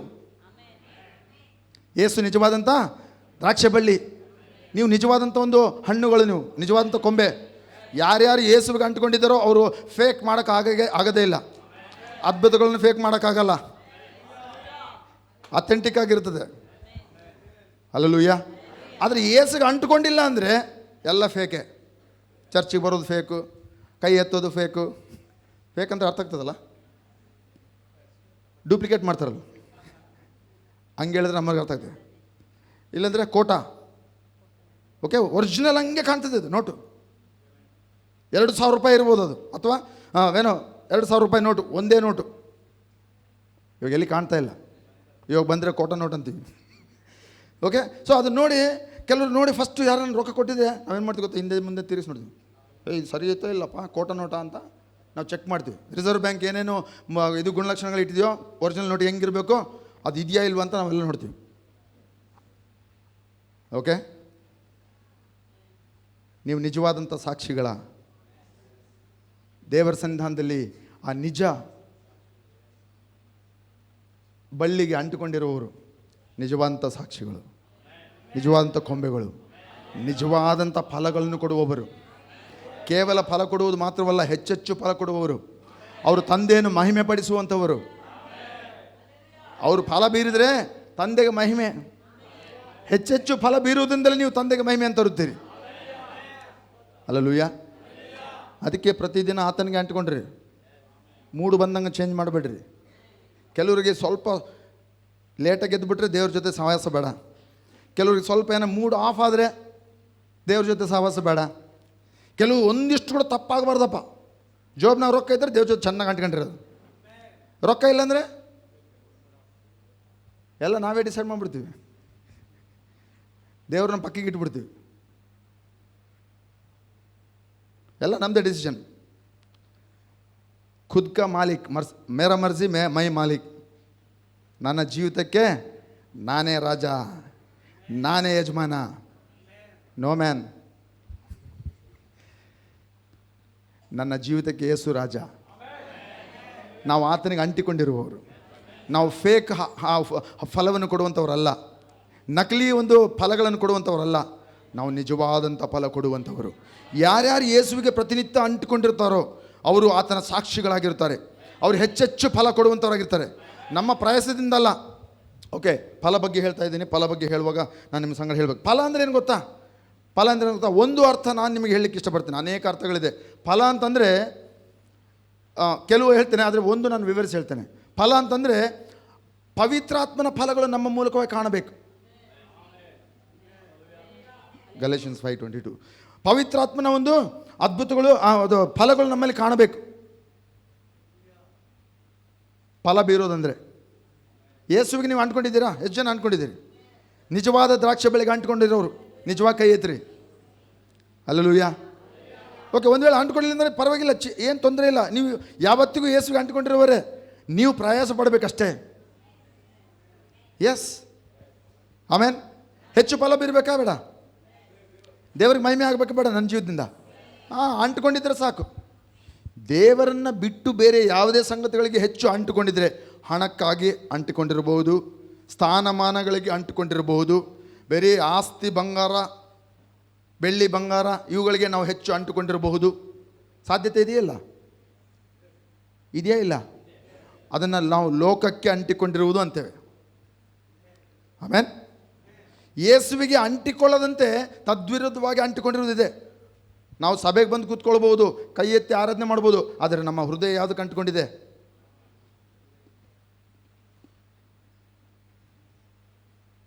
ನನ್ನ ಹೃದಯ ಯಾವುದಕ್ಕೆ ಅಂಟಿಕೊಂಡಿದೆ? ಆಮೇನ್. ಓಕೆ, ಫಲಗಳು ಅಂತ ಹೇಳುವಾಗ ಅದರ ಅರ್ಥ ಆತ್ಮನ ಫಲಗಳಿದೆ. ಓಕೆ, ಆತ್ಮನ ಫಲಗಳು. ಆದರೆ ದೇವರಾತ್ಮನಿಂದ ಉಂಟಾಗುವ ಫಲವೇನೆಂದರೆ ಏನೆಂದರೆ ಪ್ರೀತಿ, ಸಂತೋಷ, ಸಮಾಧಾನ, ದೀರ್ಘ ಶಾಂತಿ, ದಯೆ, ಉಪಕಾರ, ನಂಬಿಕೆ, ಸಾಧುತ್ವ, ಕ್ಷಮೆದಮೆ ಇಂಥವುಗಳೇ. ಅಂದರೆ ಎಂಡಿಲ್ಲ, ಅಲ್ಲಿ 9 ಹೇಳಲ್ಪಟ್ಟಿದೆ, ಕೊನೆ ಇಲ್ಲ. ಆತ್ಮನ ಫಲಗಳಿಗೆ ಕೊನೆ ಇಲ್ಲ. ಎಲ್ಲಡ್ರಿ ಕೊನೆ ಇಲ್ಲ. ಫಲ ಹೆಚ್ಚೆಚ್ಚು ಬೀರ್ತಾರೆ. ಹೆಂಗೆ ಗುಚ್ಚು ಹಣ್ಣುಗಳು ಬರ್ತದೋ, ದ್ರಾಕ್ಷಿನ ನಾವು ಒಂದು ಹಣ್ಣು ನಾವು ಹಿಡ್ಕೊಳಲ್ಲ, ಒಂದು ಹಣ್ಣು ಕೂಡ ತಿಂದಿಲ್ಲ. ಒಂದೇ ಹಣ್ಣು ಯಾರನ್ನು ತಿಂದಿರಾ? ದ್ರಾಕ್ಷಿ ನಾವು ತಿಂದರೆ ಗುಚ್ಚು ತಿಂತೀವಿ, ಒಂದು ಗುಚ್ಚ. ಹೌದಾ? ತೊಳೆಯುವಾಗ ಕೂಡ ಗುಚ್ಚನ್ನು ತೊಳಿತೀವಿ. ಓಕೆ, ಫಲಗಳು ಅಂತ ಹೇಳುವಾಗ ಓಕೆ ಆಮೇನ್. ಈ ಫಲಗಳು ಯಾವುವು? ಆತ್ಮನ ಫಲಗಳು. ಪ್ರೀತಿ ಅದೊಂದು ಫಲ. ಓಕೆ, ಇದೊಂದೇ ನಾನು ಹೇಳ್ತೇನೆ, ಎಚ್ಚರಿಕೆ ಕೇಳಿಸ್ಕೊಡ್ರಿ. ಪ್ರೀತಿ, ಎಲ್ಲಡ್ರಿ ಪ್ರೀತಿ, ಗಟ್ಟಿಗಳ್ರಿ ಪ್ರೀತಿ. ಪ್ರೀತಿ ಅನ್ನುವಂಥದ್ದು ಆತ್ಮನ ಫಲ. ಕ್ಲೋಸ್. ಪ್ರೀತಿ ಅನ್ನುವಂಥದ್ದು ಎಲ್ಲಡ್ರಿ ಆತ್ಮನ ಫಲ. ಅದು ಹೆಚ್ಚೆಚ್ಚಿರಬೇಕಾ ಬೇಡ? ನಿಮ್ಮ ಆನಂದ ಪರಿಪೂರ್ಣ ಆಗಲಿ ಅಂತ ಹೇಳಿದಾಗ ಯೇಸು ಸ್ವಾಮಿ ಹೇಳಿದಂಥ ನೆಕ್ಸ್ಟ್ ವಚನ ಏನು ಗೊತ್ತಾ? ನಾನು ನಿಮಗೆ ಆಜ್ಞೆ ಕೊಡುತ್ತೇನೆ, ನೀವು ಒಬ್ಬರನ್ನೊಬ್ಬರು ಪ್ರೀತಿಸಬೇಕು. ಸಂತೋಷ ಪರಿಪೂರ್ಣ ಆಗಬೇಕಾ? ನಾವು ಭಾಳ ಜನ ಕೈ ಎತ್ತೀವಿ. ಓಕೆ, ಆ CCTV ಎಲ್ಲ ಬಂದಿದೆ. ಓಕೆ, ಪರಲೋಕದ CCTV ಕ್ಯಾಪ್ಚರ್ ಆಗಿದೆ. ದೇವ್ರ ಚಿತ್ತ ಕೂಡ ಅಷ್ಟೇ, ನಿಮ್ಮಲ್ಲಿ ಆ ಸಂತೋಷ ಇರಬೇಕು, ಅದು ಪರಿಪೂರ್ಣ ಆಗಬೇಕು. ಆದರೆ ಪ್ರೀತಿ ಇಲ್ಲದಂತೆ ಆ ಸಂತೋಷ ಪರಿಪೂರ್ಣ ಆಗ್ಲಿಕ್ಕೆ ಸಾಧ್ಯ ಇಲ್ಲ. ದೇವರು ಇವತ್ತು ವಾಕ್ಯ ಹೇಳ್ಬೇಕಂತ ನಾನು ಯೋಚನೆ ಮಾಡ್ತಾರೋ, ಏನು ಹೇಳ್ಬೇಕಂತ ಯೋಚನೆ ಮಾಡ್ತಿರುವಾಗ ಒಂದು ಚಿಕ್ಕ ಪ್ರಕಟಣೆ ನನಗೆ ಬಂತು. ಏನು ಗೊತ್ತಾ? ನಾವು ಪವಿತ್ರಾತ್ಮನಿಗೆ ಅಂಟಿಕೊಂಡಿದ್ರೆ ಪರಲೋಕಕ್ಕೆ ಅಂಟಿಕೊಂಡಿದ್ದೇವೆ, ದೇವರಿಗೆ ಅಂಟಿಕೊಂಡಿದ್ದೇವೆ. ಆಮೇಲೆ ನಾವು ಪ್ರೀತಿಯಲ್ಲಿ ನೆಲೆಗೊಂಡಿದ್ದರೆ ಜನರೊಟ್ಟಿಗೆ ನಾವು ಅಂಟಿಕೊಂಡಿದ್ದೇವೆ. ಈ ಪ್ರೀತಿ ಇಲ್ಲದಂತೆ, ಈ ಪ್ರೀತಿಯ ಭಾಷೆ ಇಲ್ಲದಂತೆ ನೀವು ಲೋಕದಲ್ಲಿರುವಂಥ ಯಾರನ್ನಾದರೂ ನೀವು ಸಂಪರ್ಕ ಮಾಡಲಿಕ್ಕೆ ಆಗೋದೇ ಇಲ್ಲ. ಯಾಕಂದರೆ ಲೋಕದಲ್ಲಿರೋದೆಲ್ಲ ತದ್ವಿರುದ್ಧ ಪ್ರೀತಿಗೆ. ದ್ವೇಷ, ಹಗೆ, ಅಸೂಯೆ, ಕೋಪ, ಕ್ರೋಧ, ಮತ್ಸರ, ಮದ, ಗರ್ವ.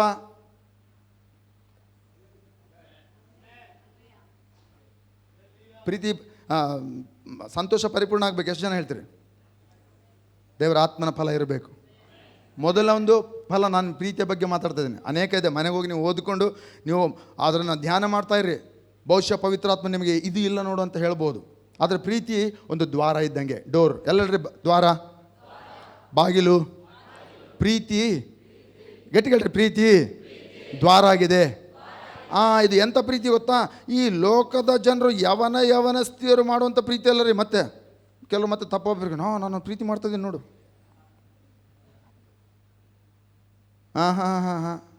ಪಪ್ಪುలో ಕಾಲು పెట్టినావు, ಅದು ಆ ಪ್ರೀತಿ ಕಾದು. ಹಲೋ, ಇದು ಅಗಾಪೆ ಪ್ರೀತಿ, ದೇವರ ರೀತಿಯಾದ ಪ್ರೀತಿ. ಎಲ್ಲಡ್ರಿ, ಪವಿತ್ರ ಆತ್ಮನಿಂದ ಬರುವಂಥ ಪ್ರೀತಿ ತಂದೆಯ ಪ್ರೀತಿ. ಗಟ್ಟಿ ಹೇಳ್ರಿ, ತಂದೆಯ ಪ್ರೀತಿ. ಇದು ಇದ್ದರೆ ಭಾಳ ಸುಲಭ. ಯೇಸುವಿನಂತ ಆಗೋದು ಭಾಳ ಸುಲಭ. ನಾವು ಫಲ ಬೀರಬೇಕಾದಂಥದ್ದು ಏನು ಗೊತ್ತಾ? ಕ್ರಿಸ್ತನಂಥ ಒಂದು ಚಾರಿತ್ರ್ಯ ಅಥವಾ ಕ್ರಿಸ್ತನಂಥ ಗುಣಲಕ್ಷಣದ ಫಲ ಬೀರಬೇಕು. ಎದುರಿನವ್ರು ನನಗೆ ಎಷ್ಟೇ ಕೋಪ ತರಿಸ್ಬೋದು, ನಿನ್ನಲ್ಲಿ ಪ್ರೀತಿ ಇದ್ದರೆ ಅವನ ಪ್ರೀತಿ ಅಣಗೋಗ್ತದೆ.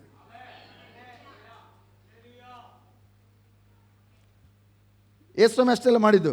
ಎಲ್ಲರೂ ಬಂದು ವ್ಯಭಿಚಾರಿ ಸ್ತ್ರೀನ ಹೊಡಿಬೇಕು ಅಂತೇಳಿ ಕಲ್ಲು ಹಿಡ್ಕೊಂಡು ಎಲ್ಲ ಊರೆಲ್ಲ ಅಟ್ಟಿಸ್ಕೊಂಡು ಬಂದರು. ಓಕೆ, ಯಾರಕ್ಕೆ? ವ್ಯಭಿಚಾರಿ ಮಾಡಿದಂತೆ. ರೆಡ್ ಹ್ಯಾಂಡ್ ಸಿಕ್ಕಾಕೊಂಡಿದ್ದಾಳೆ ಈಕಿ.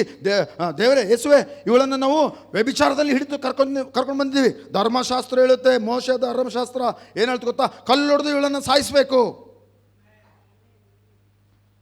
ವ್ಯಭಿಚಾರ ಒಬ್ಬರೇ ಮಾಡೋಕ್ಕಾಗತ್ತಾ? ಅವನೆಲ್ಲೋದನ್ನು ಗೊತ್ತಿಲ್ಲ. ಅವನು ಹಿಡಿಲಿಲ್ಲ, ಇವಳನ್ನೊಂದೇ ಹಿಡ್ಕೊಂಬಂದರು. ಸಿಕ್ಕಿಬಿಡ್ಲಿ ಇವಳ ಕೈಗೆ. ಓಕೆ, ಯೇಸ್ವಾಮಿ ಮುಂದೆ ಬಂದು ಹೇಳಿದಾಗ ಯೇಸ್ವಾಮಿ ಏನಂದ? ಯಾರು ಪಾಪ ಮಾಡಲಿಲ್ಲವೋ ಅವರು ಮೊಟ್ಟ ಮೊದಲನೇ ಕಲ್ಲು ಎಸಲಿ ಅಂತ ಹೇಳಿದ ತಕ್ಷಣ, ಪಾಪ ಮಾಡಿದವರು ಯಾರಿದ್ದಾರೆ? ಬೈಬಲ್ ಹೇಳ್ತದೆ, ಪಾಪ ಮಾಡಿಲ್ಲ ಅಂತ ನಾನು ಹೇಳಿದ್ರೆ ದೇವ್ರನ್ನ ನಾನು ದೂಷಿಸ್ತಾ ಇದ್ದೀನಿ. ಎಲ್ಲರೂ ಪಾಪ ಮಾಡಿದ್ದೇವೆ, ಯಾರು ಕಲ್ಲು ಎಸಲಿಲ್ಲ. ಆಕೆ ಸತ್ತು ಹೋಗ್ಬೇಕಾಯ್ತು ಕಲ್ಲು ಏಟಿಂದ, ಆದರೆ ಆಕೆ ಸಾಯಲಿಲ್ಲ. ಅಲ್ಲಿ ಏನು ಕೆಲಸ ಮಾಡ್ತು? ತಂದೆ ಅಗಾಪೆ ಪ್ರೀತಿ. ಆ ಪ್ರೀತಿ ಏನು ಮಾಡ್ತು? ಯೇಸು ಸ್ವಾಮಿ ಕ್ಷಮಿಸಿಬಿಟ್ಟನ. ನೀವು ಇವತ್ತು ಯಾವುದಾದ್ರೂ ಪಾಪದಲ್ಲಿದ್ದೀರಾ?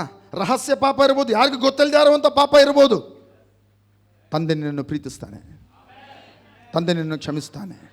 ನೀನು ಎಷ್ಟೇ ದೂರವಾಗಿರು, ಪ್ರಾರ್ಥನೆಯಲ್ಲಂತೆ ಎಷ್ಟೇ ದೂರ ಇರು, ತಂದೆ ನಿನ್ನನ್ನು ಪ್ರೀತಿಸ್ತಾನೆ, ನಿನ್ನ ಹತ್ತಿರ ಕರ್ಕೊಳ್ತಾನೆ. ಆ ದೇವರ ಬಳಿಯಲ್ಲಿ ಆ ಪ್ರೀತಿ ಇರುವ ಕಾರಣವಾಗಿ, ಆ ಪರಲೋಕದ ತಂದೆ ಪ್ರೀತಿ ಇರುವ ಕಾರಣವಾಗಿ ಒಬ್ಬರಾದರೂ ನಶಿಸಬಾರದು, ಎಲ್ಲರೂ ನಿತ್ಯ ರಾಜ್ಯಕ್ಕೆ ಬರಬೇಕು ಎಂಬುದಾಗಿ ಯೇಸುವನ್ನು ನಮಗೆ ಕಳಿಸಿಕೊಟ್ಟನು.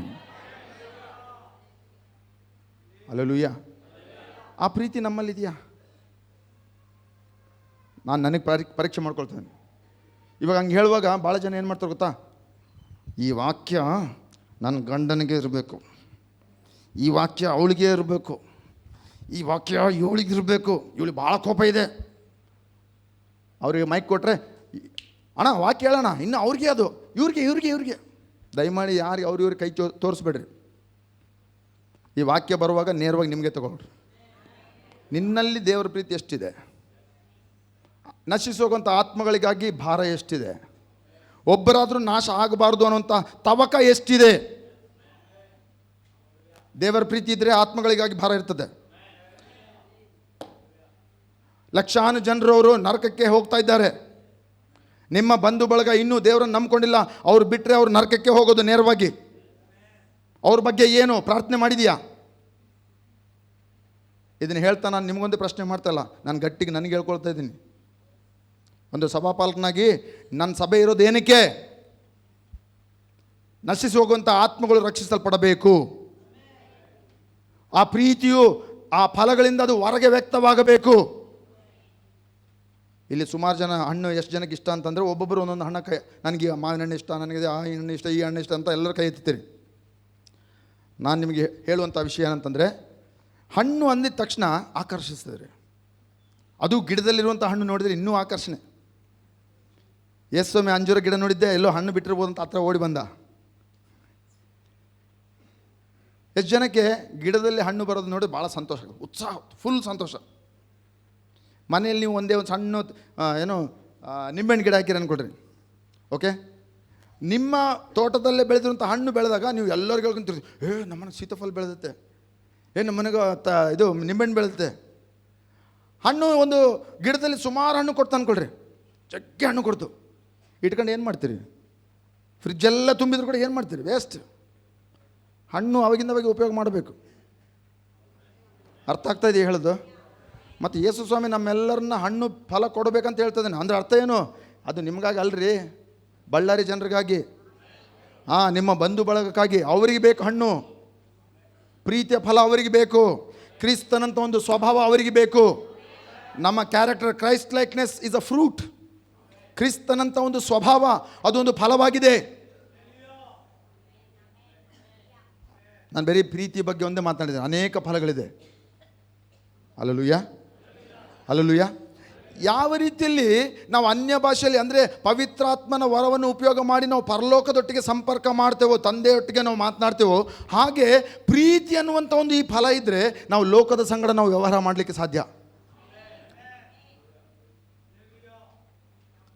ಹಲ್ಲೆಲೂಯಾ.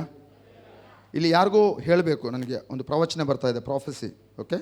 ಯೋಹನ 13ನೇ ಅಧ್ಯಾಯದಲ್ಲಿ ಅಲ್ಲಿ ಬರಿತಾ ಇದೆ, ನೀವು ಈಗ ದುಃಖವನ್ನು ಅನುಭವಿಸ್ತೀರಿ, ಆದರೆ ಆ ದುಃಖವು ಕ್ಷಣ ಮಾತ್ರ. ಯಾರಿಗೂ ಹೇಳ್ತಾ ಇದ್ದೀನಿ ಗೊತ್ತಿಲ್ಲ, ನಾನು ಯಾರಿಗೆ ಹೇಳ್ತಾ ಇದ್ದೀನಿ ಗೊತ್ತಿಲ್ಲ. ನೀವೀಗ ದುಃಖವನ್ನು ಅನುಭವಿಸ್ತಾ ಇದ್ದೀರಿ, ಆದರೆ ಆ ದುಃಖ ಅದು ಕೇವಲ ಕ್ಷಣ ಮಾತ್ರ, ಸ್ವಲ್ಪ ಸಮಯ ಮಾತ್ರ. ಎಚ್ಚರಿಕೆಯಿಂದ ಕೇಳಿಸ್ಕೊಳ್ರಿ, ಪವಿತ್ರಾತ್ಮ ನಿಮ್ಮ ಸಂಗಡ ನುಡಿತಾ ಇದ್ದೇನೆ. ಇದು ಬಹಳ ಒಂದು ಕಷ್ಟದ ಸಮಯವಾಗಿದೆ, ಪ್ರಾರ್ಥನೆ ಮಾಡಲಿಕ್ಕಾಗಲ್ಲ, ಅದನ್ನು ಆ ವಾಗ್ದಾನಗಳು ನಮಗೆ ನೆರವೇರಿಸುವಂತೆ ಆಗ್ತಾಯಿಲ್ಲ ಅಂತ ನಮ್ಮ ಒಂದು ಅನಿಸಿಕೆ. ಈಗ ಕೂತ್ಕೊಂಡಾಗ ಕೂಡ ನೀವು ಅದು ಅನಿಸಿಕೆ ಆಗ್ತಾಯಿದೆ. ನನ್ನ ಬಂದು ಭೇಟಿಯಾಗಿರಿ ಆಮೇಲೆ ಆರಾಧನೆ ಮೇಲೆ, ಓಕೆ. ಅದು ಅನಿಸ್ತಾ ಇದೆ, ನೋವಿನಲ್ಲಿದ್ದೀರಿ, ಭಾಳ ನೋವಿನಲ್ಲಿದೆ. ಆದರೆ ಯೇಸು ಹೇಳುತ್ತಾನೆ, ನಿಮ್ಮ ದುಃಖವು ಸಂತೋಷವಾಗಿ ಮಾರ್ಪಡುತ್ತದೆ. ನಿಮ್ಮ ದುಃಖವು ಸಂತೋಷವಾಗಿ ಮಾರ್ಪಡುತ್ತದೆ. ನಿನ್ನ ದುಃಖವು ಸಂತೋಷವಾಗಿ ಮಾರ್ಪಡುತ್ತದೆ.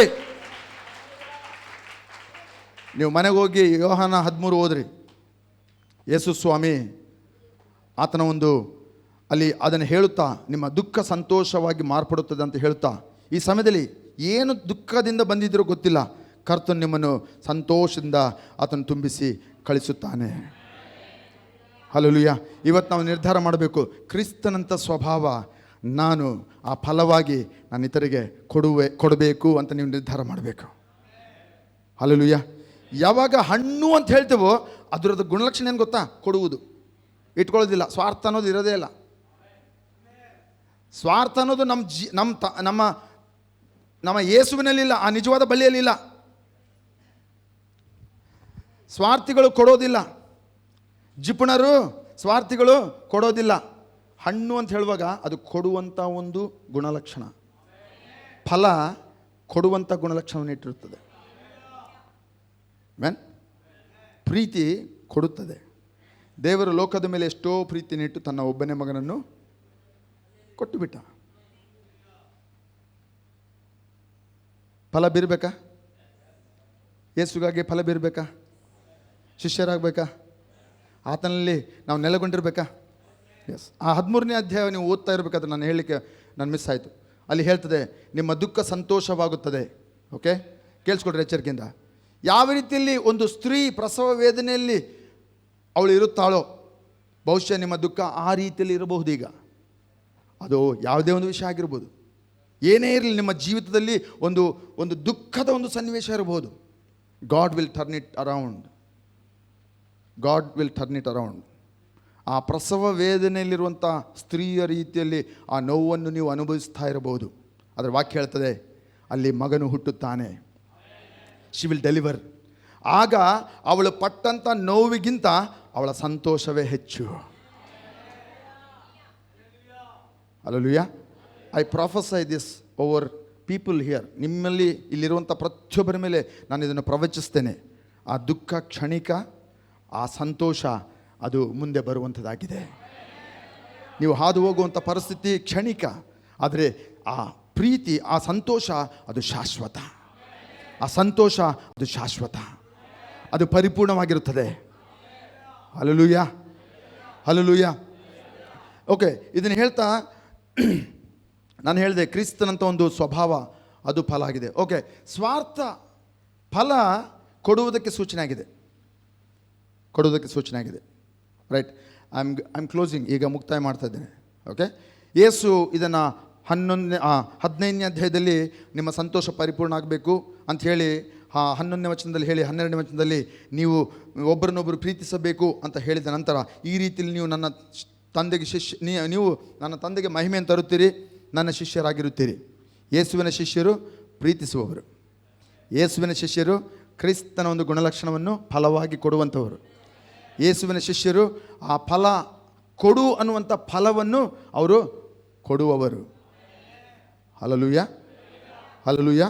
ಇದನ್ನು ಹೇಳ್ತಾ ಯೇಸು ಸ್ವಾಮಿ ಶಿಷ್ಯರಿಗಾಗಿ ಪ್ರಾರ್ಥನೆ ಮಾಡುವುದನ್ನು ನಾನೀಗ ನಿಮ್ಮ ಮುಂದೆ ಇಡಲಿಕ್ಕೆ ಬಯಸ್ತೇನೆ. ಯೋಹಾನ 17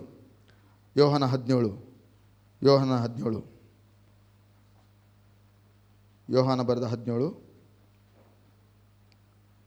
ರೀಡ್ ಫ್ರಮ್ 16. ಕೇಳಿಸ್ಕೊಳ್ತಾ ಇದ್ದೀರಾ? ಏನಾದರೂ ಲಾಭ ಆಗ್ತಾ ಇದೆಯಾ? ಪವಿತ್ರಾತ್ಮನ ಏನಾದರೂ ಮಾತಾಡ್ತಾ ಇದ್ದಾನಾ? ಎಸ್. ನಾನು ಲೋಕದವನಲ್ಲದೆ ಇರುವ ಪ್ರಕಾರ ಇವರು ಲೋಕದವರಲ್ಲ, ಇವರನ್ನು ಸತ್ಯದಲ್ಲಿ. ಒಂದು ನಿಮಿಷ ಅದನ್ನೇ ಓದ, ಮತ್ತೆ ರಿಪೀಟ್. ನಾನು ಲೋಕದವನಲ್ಲದೆ ಇರುವ ಪ್ರಕಾರ. ಇದು ಯೇಸುವಿನ ಪ್ರಾರ್ಥನೆ. ಕೇಳಿಸ್ಕೊಡ್ರಿ ಎಚ್ಚರಿಕೆಯಿಂದ. ಯೇಸು ತನ್ನ ಶಿಷ್ಯರಿಗೆ ಮಾಡುವಂಥ ಪ್ರಾರ್ಥನೆ. ಯೇಸು ಇಂದು ಎಲ್ ಶಡೈ ಸಭೆಯಲ್ಲಿರುವಂಥ ಪ್ರತಿಯೊಂದು ಹಿಂಬಾಲಕರು ತನ್ನ ಹಿಂಬಾಲಕರಿಗೆ ಮಾಡುವಂಥ ಪ್ರಾರ್ಥನೆ. ಯೇಸು ನಮ್ಮ ಒಬ್ಬೊಬ್ಬರಿಗಾಗಿ ಆತನು ಪ್ರಾರ್ಥನೆ ಮಾಡುವವನಾಗಿದ್ದಾನೆ. ಆತನು ಮಹಾಯಾಜಕನು, ಆತನು ಪರಲೋಕಕ್ಕೆ ಸೇರಿದ್ದಾನೆ. ತಂದೆ ಬಲಪಾರ್ಶ್ವದಲ್ಲಿ ಕೂತ್ಕೊಂಡು ಆತನು ಮಾಡುವಂಥ ಪ್ರಾರ್ಥನೆ ಇದೆ. Is a intercessor. ಮಧ್ಯಸ್ಥಿಕೆ ಮಾಡ್ತಾ ಇದ್ದಾನೆ. ಏನು ಪ್ರಾರ್ಥನೆ ಮಾಡ್ತಾ ಇದ್ದಾನೆ ನೋಡ್ರಿ, ನಮಗೋಸ್ಕರ ಪ್ರಾರ್ಥನೆ ಮಾಡ್ತಾ ಇದ್ದಾನೆ. ಏನು ಹೇಳ್ತಾನೆ? ನಾನು ಲೋಕದವನಲ್ಲದೆ ಇರುವ ಪ್ರಕಾರ. ಯೇಸು ಲೋಕದವನ ಅಲ್ಲ, ನೀವು ಲೋಕದವರ ಅದೇ ಹೇಳ್ತಾ ಇದ್ದಾನೆ. ನಾನು ಯಾವ ರೀತಿಯಲ್ಲಿ ಲೋಕದವನಲ್ಲದೆ ಇರುವ ಪ್ರಕಾರ ಇವರು ಲೋಕದವರಲ್ಲ. ಪಕ್ಕದಲ್ಲಿ ನೋಡಿ ಹೇಳ್ರಿ, ನೀವು ಲೋಕದವರಲ್ಲ. ಗಟ್ಟಿ ಹೇಳ್ರಿ, ನೀನು, ನೀವು, ನಾನು ಲೋಕದವರು ಅಲ್ಲವೇ ಅಲ್ಲ. ಮತ್ತು ಯಾಕೆ ನಾವು ಗೂಟ ಹಾಕ್ಕೊಂಡು ಹಾಗೆ ಕುಂತಿರ್ತೀವಿ? ಇದು ನಂದು, ಇದು ಬ್ಯಾಂಕ್ ಬ್ಯಾಲೆನ್ಸ್ ನಂದು, ಈ ಮನೆ ನಂದು, ಈ ಕಾರು ಬಂಗ್ಲೆ ಲೋಕದವ್ರಲ್ರಿ. ಯೇಸುಸ್ವಾಮಿ ಹೇಳಿದ ನೀವು ಈ ಲೋಕದವರೇ ಅಲ್ಲ. ಅದಕ್ಕೆ ಇಲ್ಲ ಅಂದ್ರೂ ಕೂಡ ಚಿಂತೆ ಮಾಡಬೇಡ್ರಿ. ನನಗೆ ಕಾರೇ ಇಲ್ಲ, ನನಗೆ ಬಂಗ್ಲೆನೇ ಇಲ್ಲ, ನನಗೆ ಮನೆಯೇ ಇಲ್ಲ. ಯಾಕೆ ಬೇಕಪ್ಪ, ನೀನು ಈ ಲೋಕದವನ ಅಲ್ಲಲ್ಲ. ನಿನಗೆ ಬಂಗ್ಲೆ ಮನೆ ಇರಬೇಕಾದದ್ದು ಎಲ್ಲಿ ಗೊತ್ತಾ? ಯೋಹಾನ 14, ಪರಲೋಕದಲ್ಲಿ ನಿನಗಾಗಿ ಬಿಡಾರಗಳನ್ನು ನಾನು ಸಿದ್ಧ ಮಾಡುತ್ತೇನೆ.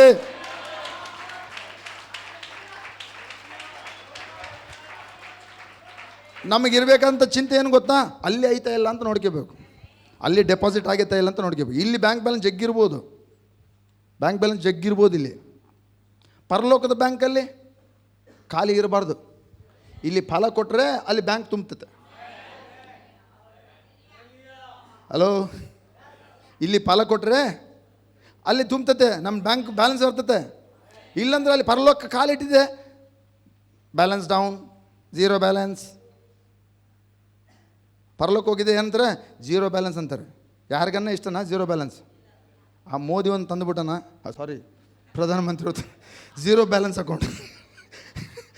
ಅದಕ್ಕೆ ಎಲ್ಲರಿಗೆ ಬ್ಯಾಂಕ್ ಅಕೌಂಟ್ ಓಪನ್, ಎಲ್ಲರೂ ಓಪನ್ ಮಾಡ್ತಾರೆ. ಎಲ್ಲರೂ ಓಪನ್. ದುಡ್ಡು ಐತಾ? ಇಲ್ಲ. ಯಾಕೆ? ಝೀರೋ ಬ್ಯಾಲೆನ್ಸು ಅಕೌಂಟ್ ಅಂತ ರೀ. ಅದಕ್ಕೆ ದುಡ್ಡಿಡೋ ಅವಶ್ಯಕತೆನೇ ಇಲ್ಲ. ಸುಮ್ಮನೆ ಇರಲಿ ಬಿಡು, ನಾಮಕವಾಸ್ತೆ ಒಂದು ಅಕೌಂಟ್ ಇರಲಿ. ನಾಮಕವಾಸ್ತೆ ಬೇಡ್ರಿ, ಪರಲೋಕದಲ್ಲಿ ಒಂದು ಅಕೌಂಟ್ ಇರಲಿ ಸಾಕು. ಹಲೋ, ಪರಲೋಕದಲ್ಲಿ ನಿಮಗೊಂದು ಅಕೌಂಟ್ ಇರಬೇಕು. ಅಲ್ಲೂಯ್ಯ. ಅಲ್ಲಿ ಅಲ್ಲಿ ಅಲ್ಲಿ ನುಸಿ ಹಿಡಿಯುವುದಿಲ್ಲ, ತುಕ್ಕು ಹಿಡಿಯುವುದಿಲ್ಲ, ಯಾರು ಕದ್ದುಕೊಂಡು ಹೋಗುವುದಿಲ್ಲ. ಇಲ್ಲಿ ಅಕೌಂಟಲ್ಲಿ ಇದ್ದರೆ, ಇಲ್ಲಿ ಒಂದು ಸುನಾಮಿ ಬಂದರೆ ಬ್ಯಾಂಕ್ ಏನು ಎಲ್ಲ ಹೋಗ್ಬಿಡ್ತದೆ, ರಿಸರ್ವ್ ಬ್ಯಾಂಕೇ ಹೋಗ್ಬಿಡುತ್ತೆ. ಹಲೋ, ನಾವು ಬ್ಯಾಂಕ್ ಮೇಲೆ ಭಾಳ, ಮತ್ತು ಬ್ಯಾಂಕ್ ಅವ್ರೆಲ್ಲಿದ್ರೆ ಕೋಪ ಆಗ್ಬೇಡ್ರಿ. ಬ್ಯಾಂಕ್ ಅವರು ನನ್ನ ದುರ್ಗುಟಿ ನೋಡ್ತಾರೆ, ಏನು ಹೇಳ್ತದೆ ನಮ್ಮ ಬ್ಯಾಂಕ್ ಮೇಲೆ ನೀನು ದೂಷಣೆ ಮಾಡ್ತಿದ್ದೆ ಅಂತ. ಇಲ್ಲ ಇಲ್ಲ ಇಲ್ಲ ಇಲ್ಲ, ಇಲ್ಲಿರುವಂಥ ಬ್ಯಾಂಕ್ ಎಷ್ಟಿದ್ರು ತಾತ್ಕಾಲಿಕ. ಅಲ್ಲಿ ಕಳ್ಳರು ಬರೋದಿಲ್ಲ ಪರಲೋಕದಲ್ಲಿ. ಅಲ್ಲಿ ಬ್ಯಾಂಕಲ್ಲಿ ಯಾರು ಅಲ್ಲಿ ಏನು ನುಸಿ ಹಿಡಿಯೋದಿಲ್ಲ, ಅಲ್ಲಿ ಕೊಳೆತು ಹೋಗಂಗಿಲ್ಲ, ಅಲ್ಲಿ ರಸ್ಟ್ ಹಿಡಿಯೋಂಗಿಲ್ಲ. ಯೇಸು ಹೇಳ್ದ, ನಿಮ್ಮ ಖಾತೆ ಅಲ್ಲಿ ಓಪನ್ ಮಾಡಿರಿ, ನಿಮ್ಮ ಖಾತೆಯಲ್ಲಿ ಜಮೆ ಅಲ್ಲಿ ಮಾಡಿರಿ ಅಂತ ಹೇಳ್ದ. ಇಲ್ಲಿ ಫಲ ಬೀರಿದರೆ ಅಲ್ಲಿ ಜಮೆ, ಇಲ್ಲಿ ಕೊಟ್ಟರೆ ಅಲ್ಲಿ ಜಮೆ. ಹಲೋ, ಆಮೇಲೆ ಇಲ್ಲಿ ಸುವಾರ್ತೆ ಸಾರಿದರೆ ಅಲ್ಲಿ ಜಮೆ. ಇಲ್ಲಿ ನೀವು ಸಾಕ್ಷಿಯಾಗಿ ನೀವು ಪ್ರಕಟ ಮಾಡಿದರೆ ಸುವಾರ್ತೆಯನ್ನು, ಅಲ್ಲಿ ಜಮೆ. Hallelujah, hallelujah. Okay, wear were we? 17. ಇವರನ್ನು ಸತ್ಯದಲ್ಲಿ ಸೇರಿಸಿ ಪ್ರತಿಷ್ಠೆ ಪಡಿಸು. ನೆನಪಿರಲಿ, ಇದು ಯೇಸು ಸ್ವಾಮಿ ಪ್ರಾರ್ಥನೆ. ಓಕೆ, ಆಮೇನ್. ಯೇಸು ಸ್ವಾಮಿ ಪ್ರಾರ್ಥನೆ. ನಾನು ಲೋಕದವನಲ್ಲದೇ ಇರುವ ಪ್ರಕಾರ ಇವರು ಲೋಕದವರಲ್ಲ. ಓಕೆ, ಮುಂದೆ ಓದ್ತಾ ಇದ್ದೀವಿ. ಏನಂತ ಹೇಳ್ತಾನೆ? ವಾಕ್ಯದಿಂದ ಇವರನ್ನು ನೀನು ಪ್ರತಿಷ್ಠೆ ಪಡಿಸು. ಸತ್ಯವಾಕ್ಯದಿಂದ, ದೇವರ ವಾಕ್ಯದಿಂದ ಇವರನ್ನು ನೀನು ಪ್ರತಿಷ್ಠೆ ಪಡಿಸು. ಇಂಗ್ಲೀಷ್ ಬೈಬಲಲ್ಲಿ ಸ್ಯಾಂಕ್ಟಿಫೈ ದೆಮ್ ಥ್ರೂ ದೈ ಟ್ರೂತ್. ನಿನ್ನ ವಾಕ್ಯದ ಒಂದು ಸತ್ಯದಿಂದ ಇವರನ್ನು ಶುದ್ಧೀಕರಣ ಮಾಡು. ಕೇಳಿಸ್ಕೊಳ್ರಿ, ಲಾಸ್ಟ್ ಪಾಯಿಂಟಿಗೆ ಬರ್ತಾ ಇದ್ದೀನಿ, ಕೇಳಿಸ್ಕೊಳ್ಳಿ ಎಚ್ಚರಿಕೆಯಿಂದ. ಸ್ಯಾಂಕ್ಟಿಫೈ ಅಂತ ಹೇಳ್ರಿ ಎಲ್ಲರೂ. Sanctify, close when it is not what I said, you should close immediately. Okay, right. So sanctify, English ಬೈಬಲಲ್ಲಿ ನೀವು ನೋಡ್ರಿ, ಶುದ್ಧೀಕರಣ. ವಾಕ್ಯದಿಂದ ಶುದ್ಧೀಕರಣ ಆಗಬೇಕು ಅಂತ ಹೇಳ್ತಾ ಇದ್ದೀನಿ. ಸಂತೋಷ ಪರಿಪೂರ್ಣ ಎಷ್ಟು ಜನಕ್ಕೆ ಆಗಬೇಕು? ಫಲ ಬೀರಬೇಕು. ಆಮೇನ್, ಹಲ್ಲೆಲೂಯಾ. ಈಗ ಶುದ್ಧೀಕರಣ ಆಗಬೇಕಂತ ಹೇಳ್ತಿದ್ದಾನೆ. ಶುದ್ಧೀಕರಣ ಆಗಬೇಕು. ನಾವೆಲ್ಲರೂ ಇವತ್ತು ನಾವು ಕರ್ತನ ಭೋಜನದಲ್ಲಿ ನಾವು ಆತನ ರಕ್ತವನ್ನು ಸೂಚಿಸುವಂಥ ದ್ರಾಕ್ಷಾರಸ, ಆತನ ದೇಹವನ್ನು ಸೂಚಿಸುವಂಥ ರೊಟ್ಟಿಯನ್ನು ನಾವು ತೆಗೆದುಕೊಂಡಿದ್ದೇವೆ. ಆಮೇನ್. ದ್ರಾಕ್ಷಾರಸ ಅಲ್ಲಿದೆ, ರೊಟ್ಟಿಯಲ್ಲಿದೆ. ಆಮೇನ್. ಯಾಕೆ ತಗೊಂಡ್ವಿ? ಇದು ಏನು ನಮ್ಮನ್ನು ಗುರುತಿಸ್ತದೆ? ಯೇಸುವಿನ ಪರಿಶುದ್ಧ ರಕ್ತ ನನ್ನ ಪಾಪಗಳನ್ನು ತೊಳೆದು ಹಾಕಿತು. ಆಮೇನ್. ಇಲ್ಲಿ ಸ್ಯಾಂಕ್ಟಿಫೈ ಅಂತ ಹೇಳುವಾಗ, ಶುದ್ಧೀಕರಣ ಅಂತ ಹೇಳುವಾಗ, ಆ ಪದದಲ್ಲಿ 17 ಹೇಳುವಂಥ ಶುದ್ಧೀಕರಣ ಅಂತ ಹೇಳುವಾಗ, ಆ ಶುದ್ಧೀಕರಣ ಅಲ್ಲ. ಯೇಸುವಿನ ರಕ್ತದಿಂದ ತೊಳೆಯಲ್ಪಟ್ಟ ನಂತರ ಆ ಪಾಪಗಳಿಂದ ಆಗುವಂಥ ಶುದ್ಧೀಕರಣ ಬಗ್ಗೆ ಮಾತನಾಡ್ತಾ ಇಲ್ಲ. ಅದು ಎಲ್ಲರಿಗಾಗಿದೆ. ನಾವೆಲ್ಲರೂ ಯೇಸುವಿನಲ್ಲಿದ್ದೇವೆ. ಆತನ ನಿಜವಂತ ಬಳ್ಳಿ, ನಾವು ಆತನ ಕೊಂಬೆಗಳಾಗಿದ್ದೇವೆ. ಆ ರಕ್ತದಿಂದ ತೊಳೆದ ಕಾರಣವಾಗಿ ನಾವು ದೇವರಾಜ್ಯದಲ್ಲಿದ್ದೀವಿ, ಆ ಕೊಂಬೆಯಾಗಿದ್ದೀವಿ ನಾವು. ಆಮೇನ್. ಇದು ರಕ್ತದಿಂದ ಆಗುವಂಥ ಶುದ್ಧೀಕರಣದ ಬಗ್ಗೆ ಮಾತನಾಡ್ತಾ ಇಲ್ಲ. ಇದು ದೇವರ ವಾಕ್ಯದಿಂದ ಪ್ರತಿದಿನ ದೇವರ ಜೊತೆ ಸಹವಾಸ ಮಾಡೋದ್ರಿಂದ ಆತನ ವಾಕ್ಯಗಳು ನನ್ನಲ್ಲಿ ಒಳಗೋಗಿ ನನ್ನ ಹೃದಯವನ್ನು ಬದಲಾವಣೆ ಮಾಡುವಂಥ ಶುದ್ಧೀಕರಣದ ಬಗ್ಗೆ ಇದು ಮಾತನಾಡ್ತಾನೆ. ಎಲ್ಲಡ್ರಿ, ವಾಕ್ಯದ ಶುದ್ಧೀಕರಣ, ರಕ್ತದ ಶುದ್ಧೀಕರಣ, ವಾಕ್ಯದ ಶುದ್ಧೀಕರಣ. ಪ್ರತಿದಿನ. ಓಕೆ, ಕೇಳಿಸ್ಕೊಡ್ರಿ. ಶುದ್ಧೀಕರಣ ಅಂತ ಹೇಳುವಾಗ ಕೇಳಿಸ್ಕೊಳ್ರಿ. ಶುದ್ಧೀಕರಣ ಅಂತ ಹೇಳುವಾಗ ಈಗ ಎಚ್ಚರಿಕೆಯಿಂದ ಕೇಳಿಸ್ಕೊಳ್ಬೇಕು. ಯಾಕಂದರೆ ಕನ್ಕ್ಲೂಷನ್ ಪಾರ್ಟ್, ಮುಕ್ತಾಯದ ಭಾಗ್ಯಕ್ಕೆ ಬಂದಿದೆ. ಎಚ್ಚರಿಕೆಯಿಂದ ಕೇಳಿಸ್ಕೊಡ್ರಿ, ಅಲ್ಲಿ ಇಲ್ಲಿ ನೋಡಬೇಡ್ರಿ. ಶುದ್ಧೀಕರಣ ಎಲ್ಲಡ್ರಿ, ಶುದ್ಧೀಕರಣ ವಾಕ್ಯದಿಂದ ಶುದ್ಧೀಕರಣ ಆಗಬೇಕು. ಯೇಸುವಿನ ರಕ್ತ ನಮ್ಮನ್ನು ಪಾಪದಿಂದ, ಲೋಕದಲ್ಲಿರುವಂಥ ಪಾಪದಿಂದ ಶುದ್ಧೀಕರಣ ಮಾಡಿದೆ. ನಾವು ಬೇರ್ಪಟ್ಟಂಥ ಜನಾಂಗ, ನಾವು ಅನ್ಯರಂತೆ ಅಲ್ಲ, ಕತ್ತಲೆಯಲ್ಲಿಲ್ಲ. ಪಾಪದಿಂದ ಯೇಸುವಿನ ರಕ್ತ ತೊಳೆದಿರೋ ಕಾರಣವಾಗಿ ನಾವು ಬೆಳಕಿಗೆ ಬಂದಿದ್ದೇವೆ. ಇದು ಬೆಳಕು, ಅದು ಕತ್ತಲೆ. ಎಲ್ಲಡ್ರಿ, ನಾನು ಬೆಳಕಿನ ರಾಜ್ಯದಲ್ಲಿದ್ದೇನೆ. ಗಟ್ಟಿ ಹೇಳ್ರಿ, ಬೆಳಕಿನ ರಾಜ್ಯದಲ್ಲಿದ್ದೇನೆ. ನೀವು ಅನುಭವಿಸಿದರೆ ಘಂಟಾಘೋಷವಾಗಿ ಹೇಳಬೇಕು, ನೀವು ಬೆಳಕಿನ ರಾಜ್ಯದಲ್ಲಿದ್ದೀರಿ. ಗಟ್ಟಿ ಹೇಳ್ರಿ, ಪಕ್ಕದಲ್ಲಿ ನೋಡ್ರಿ. ನೀನು, ನಾನು ಬೆಳಕಿನ ರಾಜ್ಯದಲ್ಲಿ ಇದ್ದೇವೆ. Hallelujah, hallelujah. ಯೇಸುವಿನ ರಕ್ತದಿಂದ ಶುದ್ಧೀಕರಣ ಆದ ಕಾರಣವಾಗಿ ನಾವು ಇಲ್ಲಿದ್ದೇವೆ. ನಮಗೆ ಯೋಗ್ಯತೆ, ನಮಗೆ ಅರ್ಹತೆ, ನಮಗೊಂದು ಮಹತ್ವ, ನಾವು ಆತನ ಮಕ್ಕಳಾಗುವಂಥ ಒಂದು ಅಧಿಕಾರ ಕೊಟ್ಟಿದ್ದಾನೆ. ಆದರೆ ಲೋಕವನ್ನು ನಾವು ಬಿಟ್ಟು ಬಂದಿದ್ದೇವೆ. ಆದರೆ ಲೋಕದ ಒಂದು ಸ್ವಭಾವ ಅಥವಾ ಪಾಪದ ಸ್ವಭಾವ, ನಮ್ಮ ದುರಭ್ಯಾಸಗಳು, ಗತದಲ್ಲಿ ನಾನು ಪಾಪದಲ್ಲಿದ್ದಾಗ ಆ ಪಾಪದ ನಿಮಿತ್ತವಾಗಿ ನಾನು ಮಾಡಿಕೊಂಡಂಥ ಶರೀರದ ಒಂದು ದುರಭ್ಯಾಸಗಳು, ದುಶ್ಚಟಗಳು, ಕೆಟ್ಟ ಯೋಚನೆಗಳು, ಅವು ಇನ್ನೂ ಆ ಪಾಪದ ಸ್ವಭಾವ ಹಂಗೆ ನನ್ನಲ್ಲಿದ್ದಾವೆ. ಬೆಳಕಿನ ರಾಜ್ಯಕ್ಕೆ ಬಂದರೂ ಸಹ ಆ ಸ್ವಭಾವ ಅಥವಾ ಆ ಒಂದು ಯೋಚನೆ ಹಾಗೇ ಇದ್ದಾವೆ. ಸೈತಾನ ಏನು ಮಾಡ್ತಾನೆ, ಆ ಯೋಚನೆಗಳನ್ನ ಹಿಡಿದುಕೊಂಡು ನಮ್ಮನ್ನು ಅವನು ಬೆಳಕಿನ ರಾಜ್ಯದಲ್ಲಿದ್ದು ಕೂಡ ನಮ್ಮನ್ನು ಅದನ್ನು ಕಂಟ್ರೋಲ್ ಮಾಡ್ತಾನೆ. ಯಾಕೆ? ಅವನ ಒಂದು ಸ್ವತ್ತು, ಅವನ ಒಂದು ವಿಷಯಗಳು ನಾವು ಅಭ್ಯಾಸ ಮಾಡಿಕೊಂಡು ಹಾಗೆ ತಂದುಬಿಟ್ಟಿದ್ದೀವಿ ಇಲ್ಲಿಗೆ. ಪಾಪದಿಂದ ಬೇರ್ಪಾಟು ಆಗಿದೆ. ಆದರೆ ನಮ್ಮಲ್ಲಿರುವಂಥ ಪಾಪ ಸ್ವಭಾವ ಅದು ಬೇರ್ಪಾಟು ಆಗಬೇಕು. ಪರಿಶುದ್ಧ ರಕ್ತ ನಮ್ಮನ್ನು ಬೇರ್ಪಾಟು ಮಾಡಿದೆ, ಕತ್ತಲೆಯಿಂದ ಬೆಳಕಿಗೆ ತಂದಿದೆ. ಆದರೆ ಆ ಪರಿಶುದ್ಧಾತ್ಮನು ನಮ್ಮನ್ನು ಇಲ್ಲಿಂದ ಈ ಸ್ವಭಾವವನ್ನು ಆತನು ತೆಗೆದು ಆತನು ಫಲ ಕೊಡುವಂತೆ ಮಾಡುತ್ತಾನೆ. ಅದಕ್ಕೆ ಪ್ರಾರ್ಥನೆ ಮಾಡ್ತಾ ಇದ್ದಾನೆ ಯೇಸು, ಏನಂತ ಗೊತ್ತಾ? ನಿನ್ನ ಸತ್ಯದ ವಾಕ್ಯದಿಂದ ಇವರನ್ನು ನೀನು ಶುದ್ಧೀಕರಣ ಮಾಡು, ಪ್ರತಿಷ್ಠೆಪಡಿಸು, ಪ್ರತ್ಯೇಕಿಸು. ಭಾಳ ಜನ ಪ್ರಾರ್ಥನೆ ಮಾಡಲಿಕ್ಕಾಗಲ್ಲ. ಭಾಳ ಜನಕ್ಕೆ ನಿದ್ದೆ ಅಡ್ಡ ಬರ್ತದೆ, ಭಾಳ ಜನಕ್ಕೆ ಅವರ ದುರಭ್ಯಾಸ ಅಡ್ಡ ಬರ್ತದೆ, ಪಾಪದ ಸ್ವಭಾವ ಅಡ್ಡ ಬರ್ತದೆ. ಪಾಪ ಇರೋದಿಲ್ಲ, ಪಾಪದ ಸ್ವಭಾವಗಳು, ಪಾಪದ ಒಂದು ಯೋಚನೆಗಳು, ಕೆಟ್ಟು ಯೋಚನೆಗಳು, ಕೀಳು ಯೋಚನೆಗಳು. ನೀನು ಅಯೋಗ್ಯ, ಜನರು ಹೇಳಿದ್ದನ್ನೇ ಅವ್ರು ಕೇಳಿಸ್ಕೊಂಡಿರ್ತಾರೆ ಸುಮಾರು. ಯಾವಾಗ? ಕತ್ಲೆಯಲ್ಲಿರುವಾಗ. ನೀನು ಕೆಲ್ಸಕ್ಕೆ ಬರ್ದವನು ಅದೇ ಕೇಳಿಸ್ಕೊಂಡು ಆ ಒಂದು ಯೋಚನೆಗಳಿಂದ ಬಂದಿರ್ತಾರೆ ಅವರು. ಅದಕ್ಕೆ ಇಸ್ರಾಯೇಲರು ದೇವರು ಕೊಟ್ಟಂಥ ಒಂದು ವಾಗ್ದಾನ ಪ್ರದೇಶಕ್ಕೆ ಅವರು ಹೋಗ್ಲಿಕ್ಕಾಗಲಿಲ್ಲ. ಯಾಕೆ ಗೊತ್ತಾ? ಐಗುಪ್ತವನ್ನು ಅವರು ಬಿಟ್ಟು ಬಂದರು, ಆದರೆ ಅವರಲ್ಲಿದ್ದಂಥ ಐಗುಪ್ತ ಹೊರಗೆ ಹೋಗಲಿಲ್ಲ. ಅವ್ರು ಹಂಗೆ ಅರಣ್ಯದಲ್ಲಿ ದೇವರು ಊಟ ಕೊಡ್ತಾ ಇದ್ದಾನೆ, ನೀರು ಕೊಡ್ತಾ ಇದ್ದಾನೆ, ಅವರಿಗೆ ಮೇಘಸ್ತಂಭ ಇದೆ, ಅಗ್ನಿಸ್ತಂಭ ಇದೆ, ಎಲ್ಲ ಅನುಕೂಲ ಮಾಡಿಕೊಟ್ಟು ಕೂಡ ಪಾಪದ ಸ್ವಭಾವ ಹೋಗಲಿಲ್ಲ ಅವರಿಗೆ. ಅವರು limited the holy one of God, ಆ ಪರಿಶುದ್ಧ ದೇವರನ್ನು, ಸರ್ವಶಕ್ತನಾದ ದೇವರನ್ನು ತಮ್ಮ ಆಲೋಚನೆಗಳಿಂದ ಮಿತಿಗೊಳಿಸಿದರು.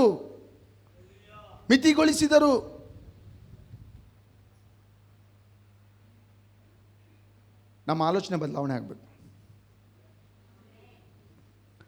ಆಮೇಲೆ ಫಲ ಕೊಡುವುದು ಅಂದರೆ ಅರ್ಥ ಏನು ಗೊತ್ತಾ?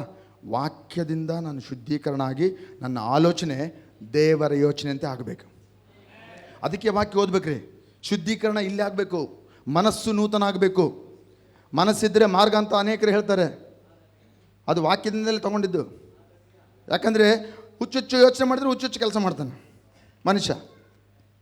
ವಾಕ್ಯದಂತೆ ಯೋಚನೆ ಮಾಡಿದರೆ ವಾಕ್ಯದಂತೆ ಮಾಡ್ತಾನೆ. ಸೊ ಮನಸ್ಸು ನಮ್ಮದು ನೂತನ ಆಗಬೇಕು. ನಮ್ಮ ಮನಸ್ಸು ನವೀಕರಣ ಆಗಬೇಕು. ಮನಸ್ಸನ್ನು ನೂತನಪಡಿಸಿಕೊಂಡ್ರೆ ನಮಗೆ ದೇವರ ಜೊತೆ ಹೆಚ್ಚೆಚ್ಚು ಸಮಯ ಕಳೆಯುವಂತೆ ಅದು ಮಾಡ್ತದೆ. ಸೊ ನಾವು ಒಂದು ವೇಳೆ ಇವಾಗ ಆ ಸ್ವಭಾವ ನನ್ನ ಹತ್ರ ಹಂಗೆ ಇದೆ, ಒಂದು ವೇಳೆ ಇಲ್ಲಿ ಯಾರೋ ಇದ್ದಾರೆ ಹೇಳ್ಕೊಳಕ್ಕಾಗಲ್ಲ ಅಂಥ ಸ್ವಭಾವ ಇರ್ಬೋದು, ಅದು ಲೈಂಗಿಕ ದುರಭ್ಯಾಸ ಇರ್ಬೋದು, ಅದು ನಿಮ್ಮ ಜೊತೆ ಸುಳ್ಳು ಹೇಳುವಂಥ ದುರಭ್ಯಾಸ ಆಗಿರ್ಬೋದು, ಮೋಸ ಮಾಡುವಂಥದ್ದು ಏನೇ ಅಭ್ಯಾಸ ಇರಲಿ, ಶರೀರದ ದುರಭ್ಯಾಸಗಳು ಇನ್ನೂ ಇದೆ. ಅವು ಇಲ್ಲದ ಕಾರಣವೇ ನಾವು ಫಲಗಳನ್ನು ಕೊಡ್ತಾ ಇಲ್ಲ. ಶುದ್ಧೀಕರಣ ಆಗದೇ ಇರೋ ಕಾರಣವೇ ನಾವು ಅದು ಕೊಡ್ತಾ ಇಲ್ಲ. ಯಾಕಂದರೆ ನಿಜವಾದ ಬಳ್ಳಿಗೆ ಅಂಟ್ಕೊಂಡ್ರೆ ನಿಜವಾದ ಫಲ ಬರಲೇಬೇಕು ಕೊಂಬೆಯಲ್ಲಿ. ಆಮೆನ್. ಆದರೆ ಕೊಂಬೆಯಲ್ಲಿ ಸಮಸ್ಯೆ ಇದೆ, ಫಲ ಕೊಡುವುದು ಈ ಕೊಂಬೆನೇ, ಅದರ ಸಮಸ್ಯೆ ಇರೋದು ಈ ಕೊಂಬೆಯಲ್ಲೇ. ಇಲ್ಲಿಂದ ಅಲ್ಲಿಗೆ ಬರಬೇಕದು ಹೊರಗಡೆ. ಅದೇ ವಾಕ್ಯ ಮಾಡುತ್ತೆ, ಅದೇ ಪವಿತ್ರಾತ್ಮನ ಮಾಡುತ್ತಾನೆ, ಅದೇ ನಾವು ಪ್ರಾರ್ಥನೆಯಲ್ಲಿ ಕೂತ್ಕೊಂಡಾಗ ಪ್ರತಿದಿನ ನಮ್ಮ ಜೀವಿತದಲ್ಲಿ ಅಶುದ್ಧೀಕರಣ ಆಗುತ್ತದೆ. ಇಲ್ಲಂದರೆ ಜೀವಿತಾಂತರ ನಾವು ಅದೇ ದುರಭ್ಯಾಸದಲ್ಲಿ ಹಾಗೇ ಸಿಕ್ಕಿಕೊಂಡಿರ್ತೀವಿ. ಆ ಫಲ ಎಷ್ಟು ಫಲ ಅದು ಕೊಡಬೇಕಾಗಿತ್ತು ಅಷ್ಟು ಕೊಡಲಿಕ್ಕೆ ಆಗ್ತಾ ಇರಲ್ಲ. ತಂದೆ ಅಪೇಕ್ಷೆ ಪಟ್ಟಷ್ಟು ಹೆಚ್ಚೆಚ್ಚು ಫಲ ಕೊಡಬೇಕು ನಾನು. ತೋಟಗಾರನ ಯಾರು? ನಾನಲ್ಲ, ನೀನಲ್ಲ. ನಮ್ಮ ತೋಟಗಾರನ ಯಾರು ನಮ್ಮನ್ನು ಆ ಒಂದು ಬಳ್ಳಿಯಲ್ಲಿ ನೆಡುವಂತೆ ಅಂದರೆ ಇರುವಂತೆ ಮಾಡಿದಂಥ ದೇವರು ಯಾರು? ತಂದೆ ಆದ ದೇವರು. ತೋಟಗಾರನ ಯಾರು? ನಾನೇ ನಿಜವಾದ ದ್ರಾಕ್ಷಿ ಬಳ್ಳಿ, ತಂದೆಯು ನನ್ನ ತಂದೆಯು ತೋಟಗಾರನು. ನಾನು ಅಲ್ಲಿದ್ದು ಅಂದರೆ ನಾನು ಆ ಸಭೆಯಲ್ಲಿದ್ದು, ನಾನು ದೇವರ ವಾಕ್ಯದಲ್ಲಿದ್ದು, ನಾನು ಪರಿಶುದ್ಧಾತ್ಮ ಜೊತೆ ಅನ್ಯೋನ್ಯತೆಯಲ್ಲಿದ್ದು ನಾನು ಫಲ ಕೊಡುವನಾಗಬೇಕು. ಅದಕ್ಕೆ ಪ್ರಾರ್ಥನೆಗೆ ನಾವು ಬರಬೇಕ್ರಿ. ಜೊತೆಯಲ್ಲಿ ನಾವು ಪ್ರಾರ್ಥನೆ ಮಾಡಿದಾಗ ಆ ಆತ್ಮನಿಂದ ಶುದ್ಧೀಕರಣ ನನಗಾಗ್ತದೆ. ದಯಮಾಡಿ ಫಾಸ್ಟಿಂಗ್ ಪ್ರೇಯರ್ ಮಿಸ್ ಮಾಡಬೇಡ್ರಿ. ದಯಮಾಡಿ ಶನಿವಾರ ಪ್ರಾರ್ಥನೆ ಮಿಸ್ ಮಾಡಬೇಡ್ರಿ. ಪ್ರತಿದಿನ ಓದುವಂಥ ವಾಕ್ಯವನ್ನು ನಿರ್ಲಕ್ಷ್ಯ ಮಾಡಬೇಡ್ರಿ. ಅದು ಏನೂ ಆಗದೇ ಇದ್ದರೂ ನೋವು ಇರ್ತದೆ, ಆದರೂ ಕೂಡ ಬೈಬಲ್ ಓದಬೇಕು. ಸಮಸ್ಯೆ ಇರ್ತದೆ, ಆದರೂ ಕೂಡ ಬೈಬಲ್ ಓದಬೇಕು. ಕೆಟ್ಟ ಯೋಚನೆ ಇರ್ತದೆ, ಆದರೂ ಕೂಡ ಬೈಬಲ್ ಓದ್ರಿ. ಓದಬೇಕಂತ ಮನಸ್ಸಾಗ್ತಾ ಇಲ್ಲ, ಆದರೂ ಕೂಡ ಬೈಬಲ್ ಓದು. ನಿನಗೆ ಮನಸ್ಸಿಲ್ಲದ್ರೂ ಕೂಡ ಬೈಬಲ್ ಓದು. ದೇವರ ವಾಕ್ಯ ನಿನ್ನನ್ನು ಶುದ್ಧೀಕರಣ ಮಾಡುತ್ತದೆ. ಇವಾಗ ಒಂದು ಬಿದಿರಿನ ಪುಟ್ಟಿ ಭಾಳ ಗಲೀಜೈತೆ, ಮಣ್ಣಾಗಿದೆ. ಕೇಳಿಸ್ಕೊ, ನನ್ನ ಕಡೆ ನೋಡ್ರಿ. ಪಾಪ ಅವ್ರು ಹೋಗ್ತಿರ್ತಾರೆ, ಬರ್ತಿರ್ತಾರೆ, ಅವ್ರ ಕಡೆ ಗಮನ ಕೊಡ್ಬೇಡಿ. ಒಂದು ಬಿದಿರಿನ ಪುಟ್ಟಿ, ಹೊಲಸು ಪುಟ್ಟಿ, ಗೊಜ್ಜಲಲ್ಲಿ ಕೆಸರಲ್ಲಿ ಇತ್ತು. ಅದನ್ನು ತಂದು ನಾವು ಕ್ಲೀನ್ ಮಾಡಬೇಕು. ನೀವು ಅದಕ್ಕೆ ಎಷ್ಟು ನೀರು ಹಾಕಿದ್ರು ಕೂಡ ಅದರಲ್ಲಿ ಸಂದಲ್ಲಿ ಎಲ್ಲೋ ಒಂದು ಕಡೆ ಸಿಕ್ಕೊಂಡಿರ್ತದೆ ಹೊಲಸು. ಶುದ್ಧ ಆಗ್ತದಾ? ನೀರಾಗಿ ತೊಳೆದ್ರೆ, ಸೋಪ್ ಹಾಕಿ ತೊಳೆದ್ರೆ ಏನು ಮಾಡಿದ್ರು ಕೂಡ ಅದು ಕ್ಲೀನ್ ಆಗಲ್ಲ. ಯಾಕೆ? ಎಲ್ಲೆಲ್ಲೋ ಸಿಕ್ಕೊಂಡವೆ. ಆ ಬಿದಿರಿನಾಗ ಎಲ್ಲೆಲ್ಲೋ ಮಧ್ಯೆಗೆ ಹೊಲಸೆಲ್ಲ ಸಿಕ್ಕೊಂಡಿದೆ, ಕೊಳಚೆ ಎಲ್ಲ ಇದೆ. ಅದನ್ನೇ ನೀರು ಹರಿತಾ ಇರುವಂಥ ಕೊಳಾಯಿ ಕೆಳಗಡೆ ಆ ಪುಟ್ಟಿ ನೀಡ್ರಿ. ನೀರು ಕಂಟಿನ್ಯೂಸ್ ಬರ್ತಾ ಇರ್ತದೆ.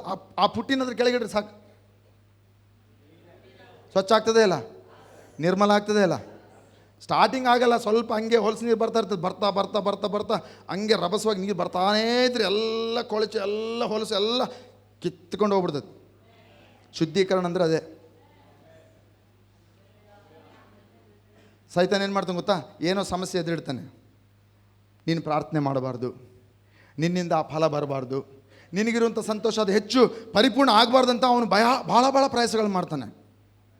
ನಾವೇನು ಮಾಡಬೇಕು? ಕಷ್ಟ ಆಗಲಿ, ನಷ್ಟ ಆಗಲಿ, ಸಂತೋಷ ಇರಲಿ, ದುಃಖ ಇರಲಿ, ವಾಕ್ಯ ಕೇಳೋದು ಬಿಡಬಾರ್ದು, ಪ್ರಾರ್ಥನೆಗೆ ಬರೋದು ಬಿಡಬಾರ್ದು, ದೇವ್ರ ಜೊತೆ ಸಹವಾಸ ಬಿಡಬಾರ್ದು, ಪವಿತ್ರಾತ್ಮನ ಜೊತೆ ಮಾತನಾಡೋದು ಬಿಡಬಾರ್ದು. ಪಕ್ಕದಲ್ಲಿ ನೋಡಿ ಹೇಳ್ರಿ, ಏನೇ ಆಗಲಿ, ಏನೇ ಬರಲಿ, ವಾಕ್ಯವನ್ನು, ಆ ಒಂದು ಶುದ್ಧೀಕರಣವನ್ನು ಬಿಡಬಾರದು. ವಾಕ್ಯವನ್ನು ಓದಬೇಕು. ಪ್ರತಿದಿನ ವಾಕ್ಯ ಓದಬೇಕು, ಪ್ರತಿದಿನ ಬೈಬಲ್ ಓದಬೇಕು. ಆಮೆನ್. ನಿನ್ನ ಸಂತೋಷ ಪರಿಪೂರ್ಣ ಆಗ್ತದೆ.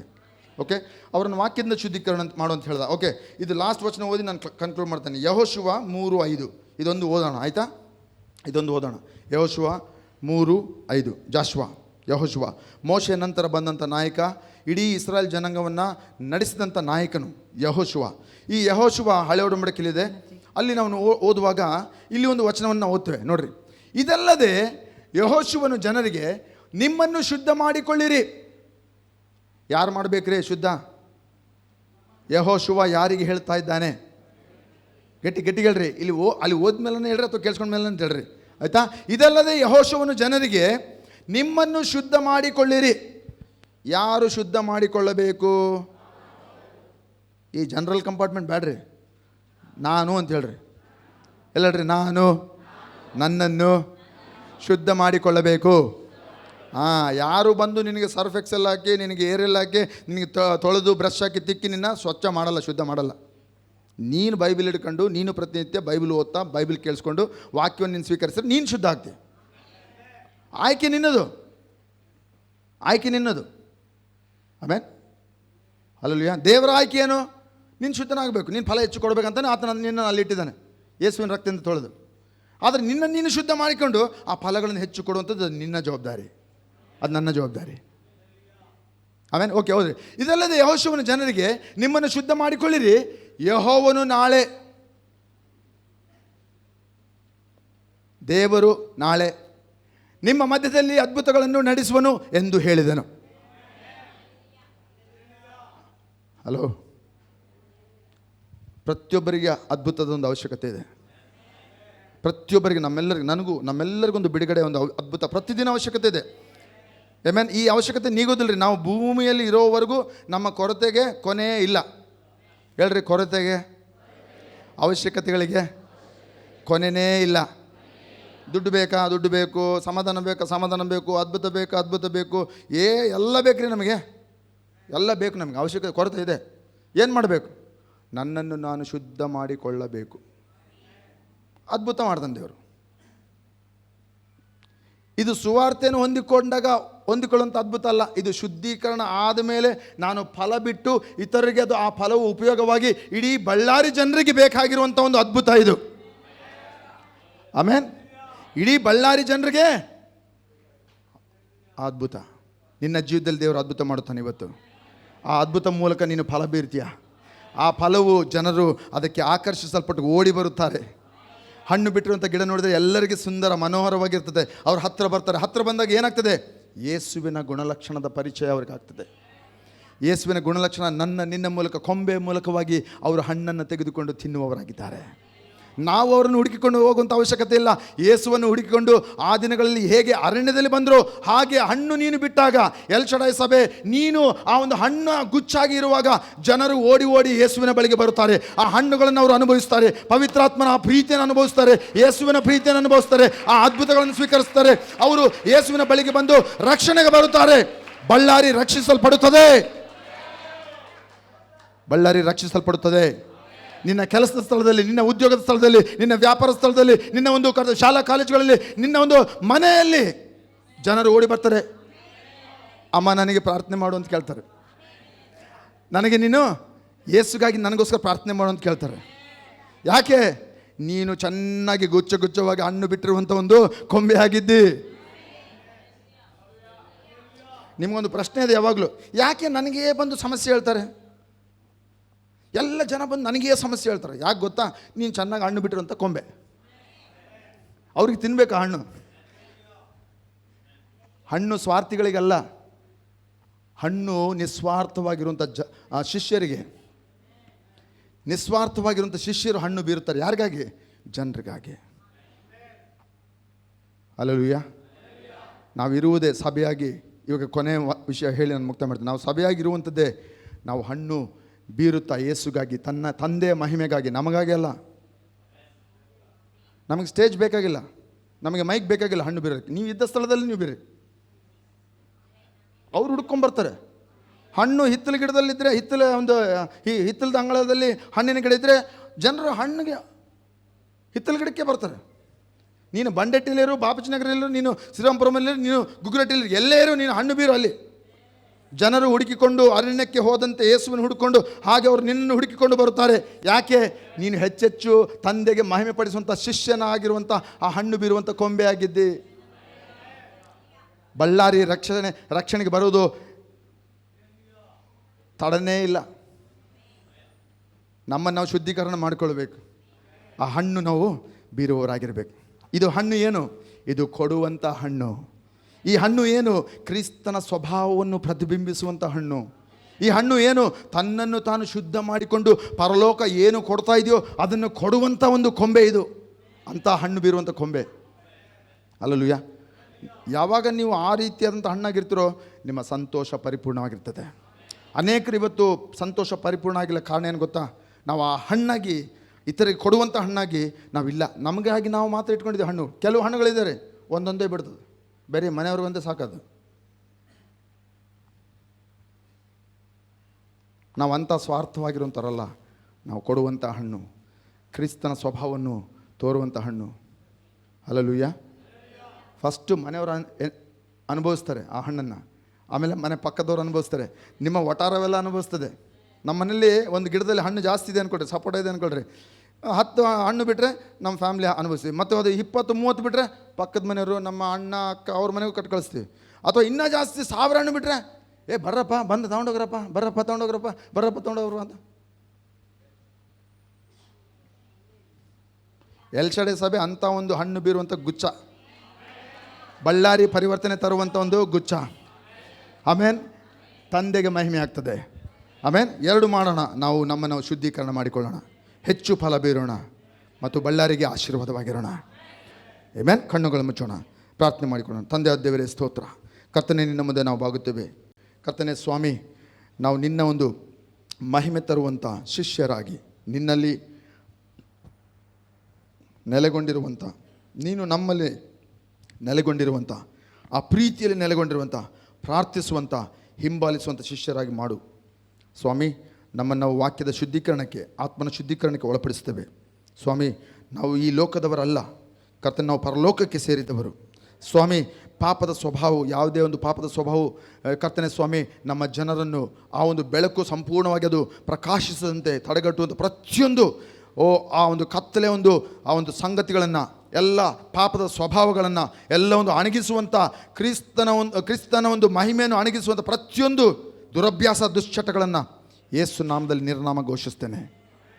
ನಿನಗೆ ಮಾತ್ರ ಮಹಿಮೆ ಸ್ವಾಮಿ, ನೀನು ಖ್ಯಾತಿ ಹೊಂದು ಕರ್ತನೇ. ಎಲ್ಶಡೈ ಸಭೆ ಆ ರೀತಿಯಲ್ಲಿ ಕರ್ತನೇ ಸ್ವಾಮಿ ಹಣ್ಣುಗಳನ್ನು, ಫಲಗಳನ್ನು ಬೀರುತ್ತಾ ನಿನ್ನ ಸ್ವಭಾವವನ್ನು ಜನರಿಗೆ ವ್ಯಕ್ತಪಡಿಸಲಿ ಕರ್ತನೇ. ಆ ಹಣ್ಣು ಬೀರುತ್ತಾ ಸ್ವಾಮಿ ಜನರಿಗೆ ಅವಶ್ಯಕತೆ ಇದ್ದದನ್ನು, ಅದ್ಭುತಗಳನ್ನು ತಮ್ಮಂತಾವು ಶುದ್ಧ ಮಾಡಿಕೊಂಡು ಕೊಡುವಂತೆ ಸಹಾಯ ಮಾಡು. ಬಳ್ಳಾರಿಗೆ ನೀನು ಮಾತ್ರ ಉತ್ತರವಾಗಿದ್ದೆ. ನಮ್ಮ ಕುಟುಂಬಗಳಿಗೆ, ನಮ್ಮ ಬಂಧು ಬಳಗ, ರಕ್ಷಣೆ ಹೊಂದದೇ ಇರುವಂಥ ಪ್ರತಿಯೊಬ್ಬರಿಗೆ ನೀನು ಮಾತ್ರ ಅವಶ್ಯಕತೆ ಆಗಿದೆ ಸ್ವಾಮಿ. ಆ ಯಾವುದು ಅವಶ್ಯವಾಗಿದೆಯೋ ಅದನ್ನೇ ನಾವು ಕೊಡುವವರಾಗುವಂತೆ ಸಹಾಯ ಮಾಡು. ನಿನಗೆ ಘನಮಾನ ಮಹಿಮೆ ಸಲ್ಲಿಸ್ತೇವೆ. ನಾವು ನಿನಗೊಪ್ಪಿಸ್ಕೊಡ್ತಾ ಸ್ವಾಮಿ, ಮುಂದಿನ ವಾರ ನಾವು ವಾಕ್ಯಕ್ಕೆ ನಾವು ಕರ್ತನೆ ಸ್ವಾಮಿ ಅದನ್ನು ಕಲಿತುಕೊಳ್ಳಬೇಕು, ವಾಕ್ಯದಿಂದ ನಾವು ಶುದ್ಧೀಕರಣ ಆಗಬೇಕು ಅನ್ನೋಂಥ ಉದ್ದೇಶದಿಂದ, ಕರ್ತನೆ ಬೆಳೆಯಬೇಕು ಅನ್ನೋಂಥ ಉದ್ದೇಶದಿಂದ ಬರುವಂತೆ ಪ್ರತಿಯೊಬ್ಬರಿಗೆ ಸಹಾಯ ಮಾಡು. ಎಲ್ಲ ಘನಮಾನ ಸಲ್ಲಿಸ್ತಾ ನೀನೇ ದೇವರು ಕರ್ತನಿಂದ ಘೋಷಿಸ್ತಾ ಬಂದಂಥ ಪ್ರತಿಯೊಬ್ಬರನ್ನು ಮುಟ್ಟು ಸ್ವಾಮಿ. ಯಾರ್ಯಾರು ಅವಶ್ಯಕತೆಯಿಂದ ಬಂದಿದ್ದಾರೋ ಸ್ವಾಮಿ, ನಾನು ಅವ್ರಿಗೋಸ್ಕರ ಪ್ರಾರ್ಥನೆ ಮಾಡುತ್ತೇನೆ. ಅದ್ಭುತಗಳು, ಸೂಚಕ ಕಾರ್ಯಗಳು, ಬಿಡುಗಡೆ ಕಾರ್ಯಗಳು ನಾನು ಘೋಷಿಸ್ತೇನೆ ಯೇಸುವಿನ ನಾಮದಲ್ಲಿ. ಎಲ್ಲ ಒಂದು ಅದ್ಭುತ ಕಾರ್ಯ. ರಿಸೀವ್ ಹೊಂದಿಕೊಳ್ಳ್ರಿ. ಯಾರ್ಯಾರಿಗೆ ಅದ್ಭುತ ಅವಶ್ಯಕತೆ ಇದೆಯೋ, ಯಾರ್ಯಾರಿಗೆ ಅಸಮಾಧಾನ, ಆ ಒಂದು ಅಸಂತೃಪ್ತಿ, ಆ ಒಂದು ಬಿಡುಗಡೆ ಬೇಕೋ, ಕೈ ಎತ್ತಿ ನೀವು ಹೊಂದಿಕೊಳ್ಳ್ರಿ. ಯೇಸುವಿನ ನಾಮದಲ್ಲಿ ನಾನು ನುಡಿತೇನೆ. ಯೇಸುವಿನ ನಾಮದಲ್ಲಿ ಬಿಡುಗಡೆ ಯೇಸುವಿನ ನಾಮದಲ್ಲಿ. ನಾನು ಇಲ್ಲಿ ಪ್ರಾರ್ಥನೆ ಮಾಡ್ತಾ ಇದ್ದ ಹಾಗೆ ಮೂಲವ್ಯಾಧಿ ಸ್ವಸ್ಥ ಆಗ್ತಾ ಇದೆ ಯೇಸುವಿನ ನಾಮದಲ್ಲಿ. ನಿಮಗೆ ಕುಂತ್ಕೊಳ್ಳೋಕ್ಕಾಗಲ್ಲ, ದೀರ್ಘಾವಧಿ ಕೂತ್ಕೊಂಡ್ರೆ ನೋವಾಗ್ತದೆ, ಆದರೆ ದೇವರು ಈ ಸಮಯದಲ್ಲಿ ಅದು ಸ್ವಸ್ಥತೆಯನ್ನು ಬಿಡುಗಡೆ ಮಾಡ್ತಿದ್ದೇನೆ ಯೇಸು ನಾಮದಲ್ಲಿ. ಹಾಲೆಲೂಯಾ. ಯೇಸು ನಾಮದಲ್ಲಿ ಸ್ವಸ್ಥತೆ ಹೊಂದಿಕೊಳ್ಳ್ರಿ. ನೀವು ಅದ್ಭುತ ಹೊಂದಿಕೊಳ್ಳುವವರು ಕೈ ಎತ್ತಿರಿ. ಓ ಖರಬ ಸಕರ ಬರ ರೇಕೆ ರೇ ಬೇರೆ ಯೇಸುವಿನ ನಾಮದಲ್ಲಿ. ಓ ಖರಬಾ. ಸೈತಾನ್ ಒಂದು ದಿಕ್ಕಿನಲ್ಲಿ ಬಂದು ಅವನು 7 ದಿಕ್ಕಿನಲ್ಲಿ ಚದರಿ ಓಡ್ತಾ ಇದ್ದಾನೆ. ಹಾಲೆಲೂಯಾ. ಯೇಸುವಿನ ನಾಮದಲ್ಲಿ ಹಾಲೆಲೂಯಾ. ರೇಕೆ ಅದ್ಭುತ, ಬಿಡುಗಡೆ, ಸೂಚಕಾರ್ಯ ನಾನು ಘೋಷಿಸ್ತೇನೆ. ಸಮಾಧಾನ ನಾನು ಘೋಷಿಸ್ತೇನೆ ಯೇಸುವಿನ ನಾಮದಲ್ಲಿ. ಹಾಲೆಲೂಯಾ. ನಿನ್ನ ನಾಮದಲ್ಲಿ ಸರ್ವಶಕ್ತನ ನಾಮದಲ್ಲಿ. ಓ ರೇಕೆ ಸಮಾಧಾನ ಸಂತೋಷ ಪರಿಪೂರ್ಣವಾಗಲಿ ಕರ್ತನೆ. ನಿನ್ನ ಸಂತೋಷ ಅವರಲ್ಲಿ ಮತ್ತು ಕರ್ತನೆ ಆ ಸಂತೋಷವು ಪರಿಪೂರ್ಣವಾಗಲಿ ಯೇಸುವಿನ ನಾಮದಲ್ಲಿ. ಓ ಬಿಡುಗಡೆ ಘೋಷಿಸ್ತೇನೆ ನಜರೇತಿನ ಯೇಸು ನಾಮದಲ್ಲಿ. ಹಾಲೆಲೂಯಾ. ಸೈತಾನನು ಯಾವ ರೀತಿಯಲ್ಲಿ ಕರ್ತನೆ ಅವರ ಮನೋಸ್ಥಿತಿಗಳನ್ನು ಕುಗ್ಗಿಸಿ ಅವರನ್ನು ಅಣಗಿಸಿದ್ದಾನೋ ಅವುಗಳನ್ನು ನಾನು ಬಿಡುಗಡೆ ಘೋಷಿಸ್ತೇನೆ. ಎಲ್ಲ ಒಂದು ಮಾನಸಿಕ ಒತ್ತಡಗಳು ಬಿಟ್ಟು ತೊಲಗು ಯೇಸು ನಾಮದಲ್ಲಿ. ಓ ಹಾಲೆಲೂಯಾ. ಮಾನಸಿಕ ವೇದನೆ, ಮಾನಸಿಕ ಒತ್ತಡ ಬಿಟ್ಟು ತೊಲಗಲಿ ಯೇಸುವಿನ ನಾಮದಲ್ಲಿ. ಹಾಲೆಲೂಯಾ. ಇಂದಿನಿಂದ ನೀನು ದೇವರು ಯಾವ ರೀತಿಯಲ್ಲಿ ನಿನ್ನನ್ನು ಸ್ವತಂತ್ರ ಮಾಡಿದ್ದಾನೋ, ತನ್ನ ರಕ್ತದಿಂದ ಯಾವ ರೀತಿಯಲ್ಲಿ ನಿನ್ನನ್ನು ಸ್ವತಂತ್ರ ಮಾಡಿದ್ದಾನೋ, ಆ ವಾಕ್ಯದ ಸ್ವತಂತ್ರ, ಆ ಆತ್ಮನ ಸ್ವತಂತ್ರ, ಬಿಡುಗಡೆ ಸತ್ಯದ ಸ್ವತಂತ್ರ ನಾನು ಘೋಷಿಸ್ತೇನೆ ಯೇಸುವಿನ ನಾಮದಲ್ಲಿ. ಹಾಲೆಲೂಯಾ. ಕರ್ತನೆ ಸ್ವಾಮಿ, ನಿನ್ನನ್ನು ನೋಡಿ ಕೇಳಿಸಿಕೊಂಡು ಅನುಭವಿಸಿ ಕರ್ತನೆ ನಾವು ಘಂಟಾಘೋಷವಾಗಿ ನಿನ್ನ ಬಗ್ಗೆ ನಾವು ಪ್ರಸಿದ್ಧಪಡಿಸುವಂತೆ, ನಿನ್ನ ಸಾಕ್ಷಿಗಳಾಗಿ ನಾವು ಕರ್ತನೆ ಅನೇಕರಿಗೆ ನಾವು ಹೇಳುವವರಾಗುವಂತೆ, ಅನುಭವವನ್ನು ಹೇಳುವವರಾಗುವಂತೆ, ನಮ್ಮ ಜೀವಿತದಲ್ಲಿ ನೀನು ಬಂದ ಆ ಕಥೆಯನ್ನು ನಾವು ಸುವಾರ್ತೆಯಾಗಿ ಇತರರಿಗೆ ಸಾಕ್ಷಿ ಬೀರುವಂತೆ ಸಹಾಯ ಮಾಡು. ಈ ವಾರವೆಲ್ಲ ನಿನ್ನ ಹಸ್ತದಲ್ಲಿ ಒಪ್ಪಿಸ್ಕೊಡ್ತೇವೆ. ನೀನೇ ದೇವ್ರ ಕರ್ತಂದು ಘೋಷಿಸ್ತೇವೆ. ನಮ್ಮನ್ನು ನಾವು ನಿನಗೆ ಒಪ್ಪಿಸ್ಕೊಡ್ತಾ, ನೀನೇ ದೇವ್ರ ಕರ್ತಂದು ಘೋಷಿಸ್ತಾ, ಯೇಸು ಉನ್ನತನ ನಾಮದಲ್ಲಿ ನಮ್ಮ ಅದ್ಭುತ ಬಿಡುಗಡೆ, ಸ್ವಸ್ಥತೆ, ಸಮಾಧಾನ ಹೊಂದಿಕೊಂಡಿದ್ದೇವೆ ತಂದೆ ದೇವರೇ. ಆಮೆನ್.